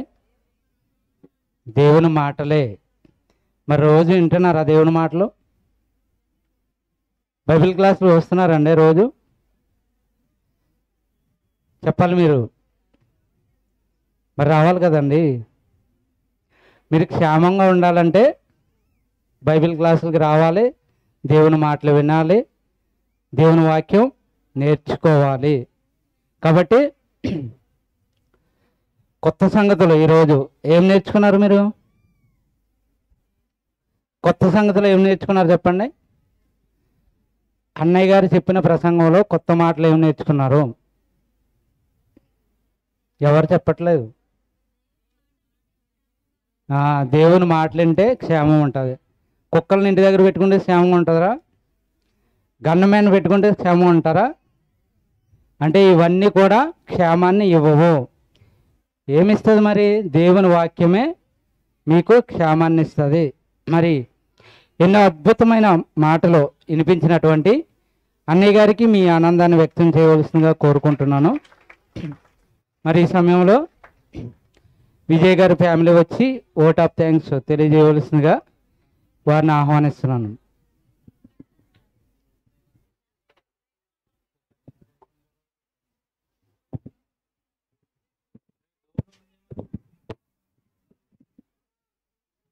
ముందుగా కన్నతండ్రి అయిన దేవునికి కృతజ్ఞతలు తెలియజేసుకుంటున్నానండి. మరొక సంవత్సరాన్ని నాకు మా కుటుంబానికి దయచేసిన విధానానికి తండ్రి అయిన దేవునికి నా యొక్క వందనములు కృతజ్ఞతలు తెలియజేసుకుంటున్నాను. ఇంత మంచిగా ఎంతో బిజీ షెడ్యూల్లో కూడా అడిగిన వెంటనే డేట్ ఇచ్చి తన అమూల్యమైన ఎన్నో విలువైన సంగతులు, క్షేమం అంటే ఏంటండి? దేవుని మాటలే. నిజంగా చాలా అద్భుతమైన ప్రసంగాన్ని అన్నయ్య గారు మనందరికీ వినిపించారు. అన్నయ్య గారికి మా కుటుంబం తరపున వందనాలు తెలియజేసుకుంటున్నానండి. అలాగే మన మధ్యలో ఉన్నటువంటి దైవ సేవకులు వైస్ ప్రిన్సిపల్ గారండి. ఉదయం నుంచి నిజంగా ఎంత ఎండున్నానండి. మాతో పాటు వంటలు వండటానికి, గ్రాసరీ పర్చేజ్ విషయం కాడి నుంచి మొత్తం వంటలు సిద్ధమయ్యేంత వరకు నిజంగా మమ్మల్ని ముందుండి ప్రోత్సహించి మాకు ఎన్నో విలువైన అమూల్యమైన సందేశాలను అందిస్తున్నటువంటి మా వైస్ ప్రిన్సిపల్ గారికి కూడా మా కుటుంబం తరపున వందనాలు తెలియజేసుకుంటున్నానండి. నిజంగా వంటలు సిద్ధం చేయటకు వచ్చిన స్త్రీలందరికీ పేరు పేరున నా యొక్క కృతజ్ఞతలు తెలియజేసుకుంటున్నాను. ముఖ్యంగా ఆటో తిమోతన్న గారు, నిజంగా ఎన్ని వంటలు అక్కడ జరుగుతున్నాయో నిజంగా అద్భుతంగా ఆయన యొక్క వాహనం దేవుని పనిలో చాలా బాగా వాడబడుతుందండి. అన్నగారికి మీ యొక్క ఆనందాన్ని వ్యక్తపరచాల్సింది కోరుచున్నాను. అలాగే పురుషులు కూడా యేసబ్బన్న కావచ్చు, ఇంకా కొంతమంది పురుషులు జయరాజ్ అన్న, స్త్రీలందరూ నిజంగా చాలా కష్టపడ్డారు. ఎండలో నిజంగా వాళ్ళు ఆటో కట్టించుకొని బస్సులలో ప్రయాణం చేసి వచ్చి నిజంగా చాలా వరకు ప్రయాసపడ్డారు. స్త్రీలందరికీ కూడా ఒకసారి మీ ఆనందాన్ని వ్యక్తపరచాల్సింది కోరుకుంటున్నాను. మరియు ముఖ్యంగా మా ఆహ్వానాన్ని మన్నించి నిజంగా వాక్యం వినుటకు చేరి వచ్చిన దేవుని పిల్లలైన మీ అందరికీ మా కుటుంబం తరపున వందనాలు తెలియజేసుకుంటున్నానండి. మీకు మీరుగా ఒకసారి చప్పట్లు కొట్టుకోండి.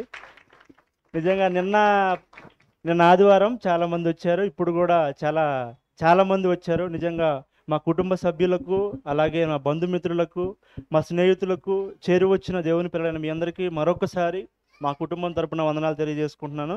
ఒక చిన్న మాట చెప్పి నేను ముగిస్తాను. నిజంగా ఈ మియాపూర్ సిబిటి సంఘానికి నేను రావటం నా అదృష్టంగా భావిస్తున్నాను. మరీ ముఖ్యంగా దేవుడు నిజంగా ఈ సంఘానికి తీసుకురావడం అనేది నిజంగా చాలా హర్షించదగ్గ విషయం అండి.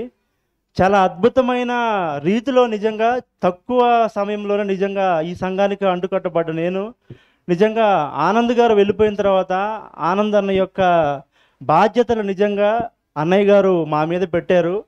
వర్క్ చేస్తావా తమ్ముడు అంటే తప్పకుండా చేస్తానన్నయ్య. ఆయన చెప్పే ప్రతి మాటను నిజంగా దేవుడు నాకు చాలా మంచి అవకాశాన్ని అందించాడండి ఈ సంఘం ద్వారా. అన్నయ్య గారికి మీ మా మా- మా కుటుంబం తరపున మీ తరపున మా ఆనందాన్ని వ్యక్తపరచాల్సిందిగా కోరుకుంటున్నాను. ఇంత మంచి సంఘం నిజంగా ఎక్కడ దొరకదండి. ప్రతి విషయంలోనూ ప్రతి ఒక్కరూ ఎవరు కూడా విభేదం లేకుండా ప్రేమ అనే దానికి నిజంగా నిదర్శనం సిబిటి మియాపూర్. ఒకసారి గట్టిగా మీకు మీరు, అవునా కదా? నిజంగా ప్రతి ఒక్కరండి, ఎవరు కూడా విభేదాలు అనేవి ఉండవు. ప్రేమ ప్రేమ అనే ఒక్క పదంతో నిజంగా ఈ సిబిటి మియాపూర్ సంఘం ముందుకు కొనసాగుతుంది. దానికి కారణం దేవుడైతే మన వెంట ఉండి మనం నడిపిస్తున్న సేవకుడు, అంతే కదా? సేవకులు చెప్తున్న వాక్యాన్ని బట్టే నేను నిజంగా ఈ మాట చెప్పడానికి గర్వంగా ఫీల్ అవుతున్నానండి. ఎక్కడ కూడా నిజంగా మన బైబిల్ ఓపెన్ యూనివర్సిటీ ఇండియా ఇంటర్నేషనల్లో ఉంటాయి ప్రేమలు, కానీ నిజంగా అద్భుతమైన ప్రసంగాన్ని అందిస్తూ ప్రతి ఒక్కరిని ఏకతాటిగా నడిపించడం అనేది అది చాలా హర్షించదగ్గ విషయం.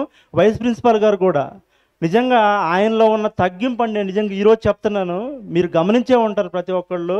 ఒక స్టూడెంట్ కంటే ఇంకా చాలా దిగజారిపోయి మనతో పాటు కలిసిపోతారండి. అంటే ప్రతి ఒక్కళ్ళు పనిచేసే మోటివేషన్లో మన వైస్ ప్రిన్సిపల్ గారిని నిజంగా మీరు ఆదర్శంగా తీసుకోవచ్చు. అన్నయ్య గారు కూడా మీ ఆనందాన్ని వ్యక్తపరచాల్సింది కోరుకుంటున్నాను. నేను ఈ సంఘానికి వచ్చి 4 ఏళ్ళు అయిపోయిందండి. 4 ఏళ్ళు అయిపోయింది. నిజంగా ఎప్పుడు నేను మాట్లాడలేదు. సమయం ఎక్కువగా తీసుకొని ఉంటే నిజంగా నన్ను క్షమించండి. ఈరోజు నా జన్మదినం, అలాగే పెళ్లి రోజు అండి. నిజంగా దేవుడు మంచి చక్కని భార్యను కూడా నాకు దేవుడు జతపరిచాడు. మా మామయ్య గారికి, అత్తయ్య గారికి, అలాగే మా అమ్మగారికి, వారందరికీ కూడా నా కృతజ్ఞతలు తెలియజేసుకుంటున్నాను. కేక్ కట్ చేసుకొని ముగింపు ప్రార్థనలోకి వెళ్ళి మరీ విషయం, మంచి రుచికరమైన ఆహారం మీ అందరికీ సిద్ధం చేయడం జరిగింది. ప్రతి ఒక్కళ్ళు ప్రేమ విందును స్వీకరించి వెళ్ళవలసిందిగా నా యొక్క కృతజ్ఞతలు తెలియజేసుకుంటూ ఇంతటితో నా మాటలు ముగిస్తున్నాను.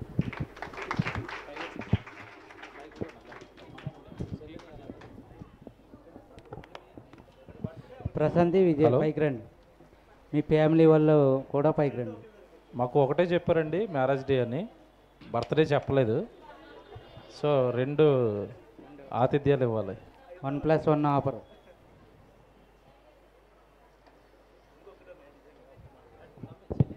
నిజంగా బైబిల్ ఎగ్జామ్ రాయాలని చెప్పేసి నేను బైబిల్ ఓపెన్ యూనివర్సిటీ వచ్చేసి నిజంగా ఒక 10 సంవత్సరాలు అయిపోయిందండి. ఇంతవరకు నేను ఎగ్జామ్ రాయాలని ఉండేది, కానీ భయం వచ్చేది. ఎగ్జామ్ రాయాలంటే చాలా భయపడేవాడిని. నిజంగా శ్రీనన్నయ్య మోటివేషన్ ద్వారా చెప్తున్న పాఠాలు, సుమనన్నయ్య పాఠాలు, నిజంగా వారు చెప్పే షార్ట్ కట్ విధానం, నిజంగా బైబిల్ బోధించే విధానాన్ని నిజంగా శ్రీనన్నయ్య గారు ఎగ్జామ్ రాయడానికి మాకు ఒక కీ, ఆ విధంగా మంచి చాలా మోటివేషన్ ఇచ్చారండి. నిజంగా 2nd ర్యాంక్ వచ్చిందండి నిజంగా యూనివర్సిటీ తరపు నుంచి మాకు. నేను ఊహించలే. నేను ఎప్పుడు కూడా అంటే ప్రతి ఒక్కళ్ళు బైబిల్ యూనివర్సిటీ ఇండియా ఇంటర్నేషనల్లో వైజాగ్లో డాడీ గారి దగ్గర నిజంగా మెడల్స్ తీసుకుంటే మాకు ఆ భాగ్యం ఎప్పుడు దొరికిద్దాం అనుకున్నాం. నిజంగా ఈ సంవత్సరం నిజంగా సిబిటి మియాపూర్ సంఘానికి వచ్చిన తర్వాత నిజంగా ఆ భాగ్యం నాకు దక్కింది. నిజంగా డాడీ గారికి కూడా ఒకసారి మీ ఆనందాన్ని వ్యక్తపడాల్సిందిగా కోరుకుంటున్నాను. థ్యాంక్ యూ అండి. థ్యాంక్ యూ తమ్ముడు. చెల్లి రావాలి ఇద్దరు. నిజంగా వీళ్ళ కుటుంబం గురించి ఒక సాక్ష్యం చెప్పాలి దైవజనుడిగా. పని ఎలా ఉంటుందంటే, సేవ అనేసరికి ఎలా ఉంటుందంటే, అర్ధరాత్రి అపరాత్రి ఏమి ఉండవు. ఎప్పుడు ఏ పని అర్జెంట్ పడుతుందో తెలీదు. అర్ధరాత్రి లేపి తమ్ముడు ఈ పని చేయాలన్నా చేస్తాడండి. నిజంగా మంచి లోబడే కుమారుడు. దైవజనుడు మాట అంటే అది తీసుకోవాలి, లోబడాలి అని. తమ్ముడు నేను ఊరికి వెళ్తున్నాను, నాకు డ్రైవింగ్ లేరు, అక్కడనే ఉన్నాను అంటే ఉద్యోగం సెలవు పెట్టి నాతో పాటు డ్రైవింగ్ కూడా చాలా సభలకు వచ్చాడు. నిజంగా వాళ్ళలో ఉన్న ఆ భక్తిని చూసే దేవుడు వాళ్ళని అలా దీవిస్తున్నాడు. ఇప్పుడు కూడా బైబిల్లో చూడండి, ఒక దైవజనుడు వెనకాల పరిచారకులుగా చేయబడిన వాళ్ళు, లోబడిన వాళ్ళు, భవిష్యత్తులో వాళ్ళని చాలా గొప్ప స్థితికి దేవుడు తీసుకెళ్ళాడు. యెహోషువ కానివ్వండి, ఆ తర్వాత ఎలీషా గారు కానివ్వండి, వీళ్ళంతా చక్కగా లోబడి సేవలో ముందుకెళ్ళిన వాళ్ళు సహకారులుగా. తర్వాత వాళ్ళ నాయకులుగా మలిచాడు దేవుడు. సో భవిష్యత్తులో వీళ్ళు మంచి కుటుంబం అవుతారు. చాలా చక్కగా దేవుడు జ్ఞానంలో ఎదుగుతున్నారు, వాక్యంలో ఎదుగుతున్నారు, ప్రేమలో ఎదుగుతున్నారు, లోబడటంలో ఎదుగుతున్నారు. ఈ స్వభావాలన్నీ ఎవరికైతే ఉంటాయో వాళ్ళు భవిష్యత్తులో చాలా గొప్ప వాళ్ళు అవుతారు. ఈ కుటుంబం దేవుడు మనకు అనుగ్రహించినందుకు సంఘానికి నేను చెప్పిన ఏ పని అయినా విసుక్కోకుండా చాలా పెద్ద పెద్ద పనులు చెప్తానండి. స్ట్రెస్ అవి నిజంగా ఎంత పెద్ద పని అయినా సరే నన్ను చేసేస్తాను, నాకు కొంచెం టైం ఇవ్వండి అని. నేను ఏ టైం అయితే చెప్పానో టైంకి ఇచ్చేస్తారండి. ఒకప్పుడు లక్షణాలు స్వభావాలు ఆనందంలో ఉండేవి, చాలామందికి తెలుసు. తమ్ముడు ఇది నాకు అవ్వాలంటే రాత్రి చేసేస్తాడు. అలాగే ఆ ప్లేస్ని రీప్లేస్ చేశాడు. నాకు కొంచెం కుడి భుజం లాగా సేవలో ఏదైనా మెసేజ్ పెట్టాలన్నా ఏదైనా నేను ఎక్కడెక్కడో ఉంటానండి, ఫోన్లు వస్తాయి, కనీసం నెట్ యాక్సెస్ ఉండదు, ఏదైనా రాద్దామన్నా నా వల్ల కాదు, టైం ఉండదు. ఒక ఫోన్ కొట్టి తమ్ముడు ఈ మెసేజ్ పెట్టగానే 10 నిమిషాల్లో గ్రూప్లో ఒక మెసేజ్ వచ్చేస్తుంది. ఆ మెసేజ్ అన్నీ ఈయనే పెడతాడు, నేను చెప్తాను ఈ మెసేజ్ పెట్టు తమ్ముడు అని పెట్టేస్తాడు. ప్రతి పని చక్కగా నిర్వర్తిస్తున్న ఈ కుటుంబం, మరి జన్మదినం అలాగే మ్యారేజ్ డే ఈ రెండు కలిపి రావడం సంతోషం. వాళ్ళ కుటుంబం కూడా ముందుకు వస్తే బాగుంటుంది. తల్లిగారు వచ్చింది, ఈవిడ గురించి ఒక మాట చెప్పాలి. అమ్మ రండి, ముందుకు రండి మీరు. అమ్మ రండి, మీరు రండి. విజయ్ తల్లిగారు, మీరు ఎవరో చూసి ఉండరు, మీకు ఒక విషయం చెప్తాను ఆవిడ ముందుకు వచ్చిన తర్వాత. అలాగే ప్రశాంతి తల్లిదండ్రులు కూడా రండి.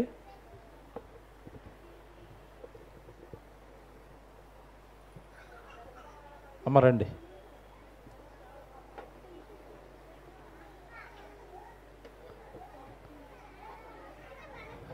పిల్లలు కొద్దిసేపు సైలెంట్గా ఉండాలి, అయిపోయింది. అమ్మ వందనాలు. విజయ్ తల్లిగారండి, మీకు ఒక విషయం తెలిసేమో చాలామంది తెలీదు, తమ్ముడు గిద్యోనికి తల్లిగారు కూడా ఆవిడే. గిద్యోను ఈయన అన్నదమ్ములు. ఓకే, చాలామందికి తెలియకపోవచ్చు. నాతో పాటు లైవ్లు ఇచ్చే తమ్ముడు ఉన్నాడు కదా గిద్యోను. నిజంగానండి ఆ తల్లిలో నేను చూసిన త్యాగం ఏంటంటే, ఎదిగొచ్చిన కొడుకండి, ఏ డ్యూటీకి పంపించినా నెలకు 10,000 15,000 సంపాదిస్తాడు కదా. ఎదిగొచ్చి యవనంలోకి వచ్చిన కొడుకును సేవలోకి వెళ్ళిపోయి నా వెనకాల వదిలేసింది. ఎవరు వదులుతారు చెప్పండి ఎదిగిన కొడుకుని? ఈరోజు ఎదిగిన కొడుకు కుటుంబంలో ఉంటే డబ్బులు సంపాదిస్తాడు, ఏమైనా ఆసరాకు వస్తాయి అని కొడుకుని తనతో పాటు ఉంచుకోవాలా, లేదంటే కుటుంబానికి పని చేయాలని అనుకోవాలా? గిద్యోన్ని నిర్దాక్షిణ్యంగా నేను ఎప్పుడు ఫోన్ చేస్తే అప్పుడు వెనకాల వచ్చేస్తాడు. ఏదో సంవత్సరానికండి మహా అంటే 5 రోజులు 10 రోజులు తల్లిగారికి ఏదో చిన్న పని ఉంటే వెళ్ళి వస్తాడు అంతే. మిగతా 11 నెలల్లో నాతోనే ఉంటాడండి. ఏ తల్లి ఏ తండ్రి కొడుకుని ఎదిగిన కొడుకుని అలాగా ఊరకనే ఉచితంగా సేవలో విడిచిపెడతారు చెప్పండి? భక్తి, మా పిల్లలు దేవుడి కొరకు వాడబడితే చాలు, సేవలో మా పిల్లలు తోడుగా ఉంటే చాలు. నిజంగా ఆ తల్లిలో ఉన్న విశ్వాసమేనండి. ₹1,000 ఖర్చు పెడుతుంది దేవుని సేవకి. ఆవిడ సంపాదించిన దాంట్లో ₹1,000 ఖర్చు పెట్టి తన స్వగ్రామంలో సభలు చేస్తుంది, కొడుకుల్ని సేవకి ఇచ్చేసింది. మీరు అలా సేవలో ఉండండి ఆయన, నాకేం వద్దంటది. అలా తల్లిదండ్రులు సపోర్ట్ ఉండబట్టే బిడ్డలు ఇలాగా చక్కగా దేవుళ్ళలో ఎదుగుతున్నారు. ప్రతి తల్లికి ఆవిడ ఆదర్శం, నిజంగా చెప్తున్నాను. చాలామంది తల్లులకి ఆవిడ ఆదర్శం అండి. ఎదిగిన కొడుకుల్ని అందరినీ కూడా మీరు దేవుడి పనిలో ఉండండి చాలు నాయన, నాకేం పంపించొద్దు, మనకేం సంపాదన వద్దు, మీరు దేవుడి సేవకి సహకారులుగా ఉండండి చాలు. ఈరోజు ఏ తల్లికి అర్థమేం చెప్పండి అంత లోతుగా దేవుడి మాటలు. సో మంచి తల్లి, మరి వాళ్ళు చక్కగా ఈరోజు రావటం సంఘానికి చాలా సంతోషాన్ని ఇచ్చింది. సో వాళ్ళందరి కోసం మరి వీళ్ళ కోసం ఒక ప్రార్థన చేసి ఆ కేక్ కటింగ్ చేద్దాం, ప్రార్థన చేద్దాం. తప్పుడు ఆ చివరిలో ఉన్న టేబుల్ పట్టుకొచ్చి ఇక్కడ వేయండి, ఆ టేబుల్ పట్టుకురండి, ప్రార్థన చేద్దాం. ఈలోపు టేబుల్ తీయండి. ప్రేమ కలిగిన పరలోకపు తండ్రి దేవా, మీ కుమారుడు తమ్ముడు విజయ్, చెల్లి ప్రశాంతి ఇద్దరిని జతపరిచి చక్కగా మరొక నూతన సంవత్సరంలోనికి ప్రవేశపెట్టారు. అందుని బట్టి స్తోత్రాలు. మరి చక్కగా మీ జ్ఞానంలో ఎదుగుతున్నారు, సంఘంలో ఒదిగిపోయారు, మీ పనుల్లో చక్కగా కొనసాగుతున్నారు. బిడ్డలిద్దరినీ గొప్ప చేయండి, గణపరచండి, భవిష్యత్తులో మరింత ఉన్నతంగా మీ సేవలో నిలవబెట్టండి. అలాగే తండ్రి మరి తల్లిగారు మరి ఈరోజు మా మధ్యలోకి రావడం చాలా సంతోషపడుతున్నాం. తమ్ముడు గిద్యోన్ని అలాగే విజయ్ని సంఘానికి తండ్రి చక్కగా సేవలో నిలువబెట్టింది. సేవలో వాడబడుతున్న బిడ్డలిద్దరికి వెనకాల తోడుగా ఉండి చక్కగా మరి జరుగుతున్న సేవకు తండ్రి మంచి బిడ్డలను కని మీ పనికి అప్పగించింది. మరి తల్లిగారిని జ్ఞాపకం చేసుకునండి, ఆవిడికి మంచి ఆరోగ్యాన్ని ఇవ్వండి, ఆవిడ చేస్తున్న పని పట్లలో తోడుగా ఉండండి. ఆవిడ కుటుంబాన్ని జ్ఞాపకం చేసుకున్న తండ్రి మరింత ఉన్నతంగా ఆ కుటుంబాన్ని మీ సేవలో అభివృద్ధి చేయండి. మరి ప్రశాంతి తల్లిదండ్రులు తండ్రి మరి బిడ్డను కని చక్కగా మీ సన్నిధిలో మీ వాక్యంలో పెంచి మంచి కుమారుడికి తండ్రి మరి వివాహం చేశారు. బిడ్డ కూడా ఒదిగి మీ సన్నిధిలో చక్కగా మీ వాక్యంలో ఎదుగుతుంది. ఆ బిడ్డను జ్ఞాపకం చేసుకునండి, వారి తల్లిదండ్రులు జ్ఞాపకం చేసుకునండి. మరి కుటుంబాలు ఇరువురు కలిసి మీ సన్నిధిలో మీ బిడ్డలతో కలిసి ఉండటం మేము చాలా ఆనందపడుతున్నాం. మంచి కుటుంబాలు మరి మరింతగా భవిష్యత్తులో ఈ కుటుంబాలను దీవించి గొప్ప చేయమని ప్రార్థిస్తూ మరొక సంవత్సరాన్ని మరి బహుమానంగా మీరు విజయ్కి ఇచ్చారు. ఈ సంవత్సరం అంతా మీ పనిలో ఉండడానికి మరింతగా మీ జ్ఞానంలో ఎదగడానికి కృప చేయండి తండ్రి. సంఘం తరపున చక్కగా పరీక్షలు రాసి సంఘపు పేరు నిలబెట్టాడు తండ్రి. మరి ర్యాంకు సాధించి అనేక మందికి సంఘాన్ని పరిచయం చేశాడు. కుమారుడిని భవిష్యత్తును జ్ఞాపకం చేసుకుని మంచి బిడ్డగా దీవించండి. మరి వాక్యం వినడానికి వచ్చిన పిల్లలందరినీ జ్ఞాపకం చేసుకుని క్షేమంగా వారి గృహాలకు చేర్చండి. క్రీస్తు వారి పేరటి ప్రార్థన విన్నపాలు అడిగి వేడుకొనిచున్నాము తండ్రి, ఆమె. ఆశీర్వాదం తీసుకుందాం. తండ్రి అయిన దేవుని ప్రేమ, కుమారుడైన యేసుక్రీస్తు వారి కృప, పరిశుద్ధాత్మ దేవుని అన్యోన్య సహవాసం ఇప్పుడు ఎల్లప్పుడూ మనకును సమస్త పరిశుద్ధులకును తోడై ఉండి నడిపించును గాక. ఆమె. God bless you. రండి మీ కుటుంబంతోనే అందరూ.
ఈ ఇద్దరిని జతపరిచెను ఆ దేవుడే, ఈ ఇద్దరిని మనుషుడు విడదీయకూడదే. ఊరి పెద్దలైనా న్యాయమూర్తి అయినా తల్లిదండ్రులైనా సంఘకపరైనా మరణించినంత వరకు వేరు చెయ్యకూడదే. ఏ ప్రియుడు ప్రేయసైన వేరు చెయ్యకూడదే. ఈ ఇద్దరిని జతపరిచెను ఆ దేవుడే, ఈ ఇద్దరిని మనుషుడు విడదీయకూడదే.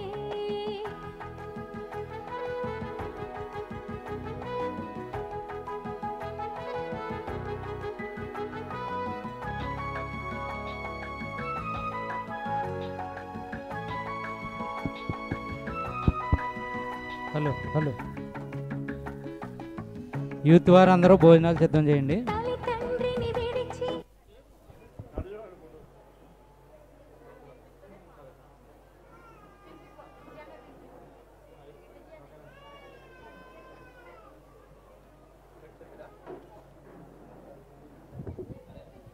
హలో హలో దయచేసి భోజనాలు సిద్ధం చేయండి. కేక్ పెట్టాలనుకున్న వారు ముందుకు రండి. మిగతా వాళ్ళందరూ భోజనాలకు వెళ్ళాల్సిందిగా కోరుకుంటున్నాను.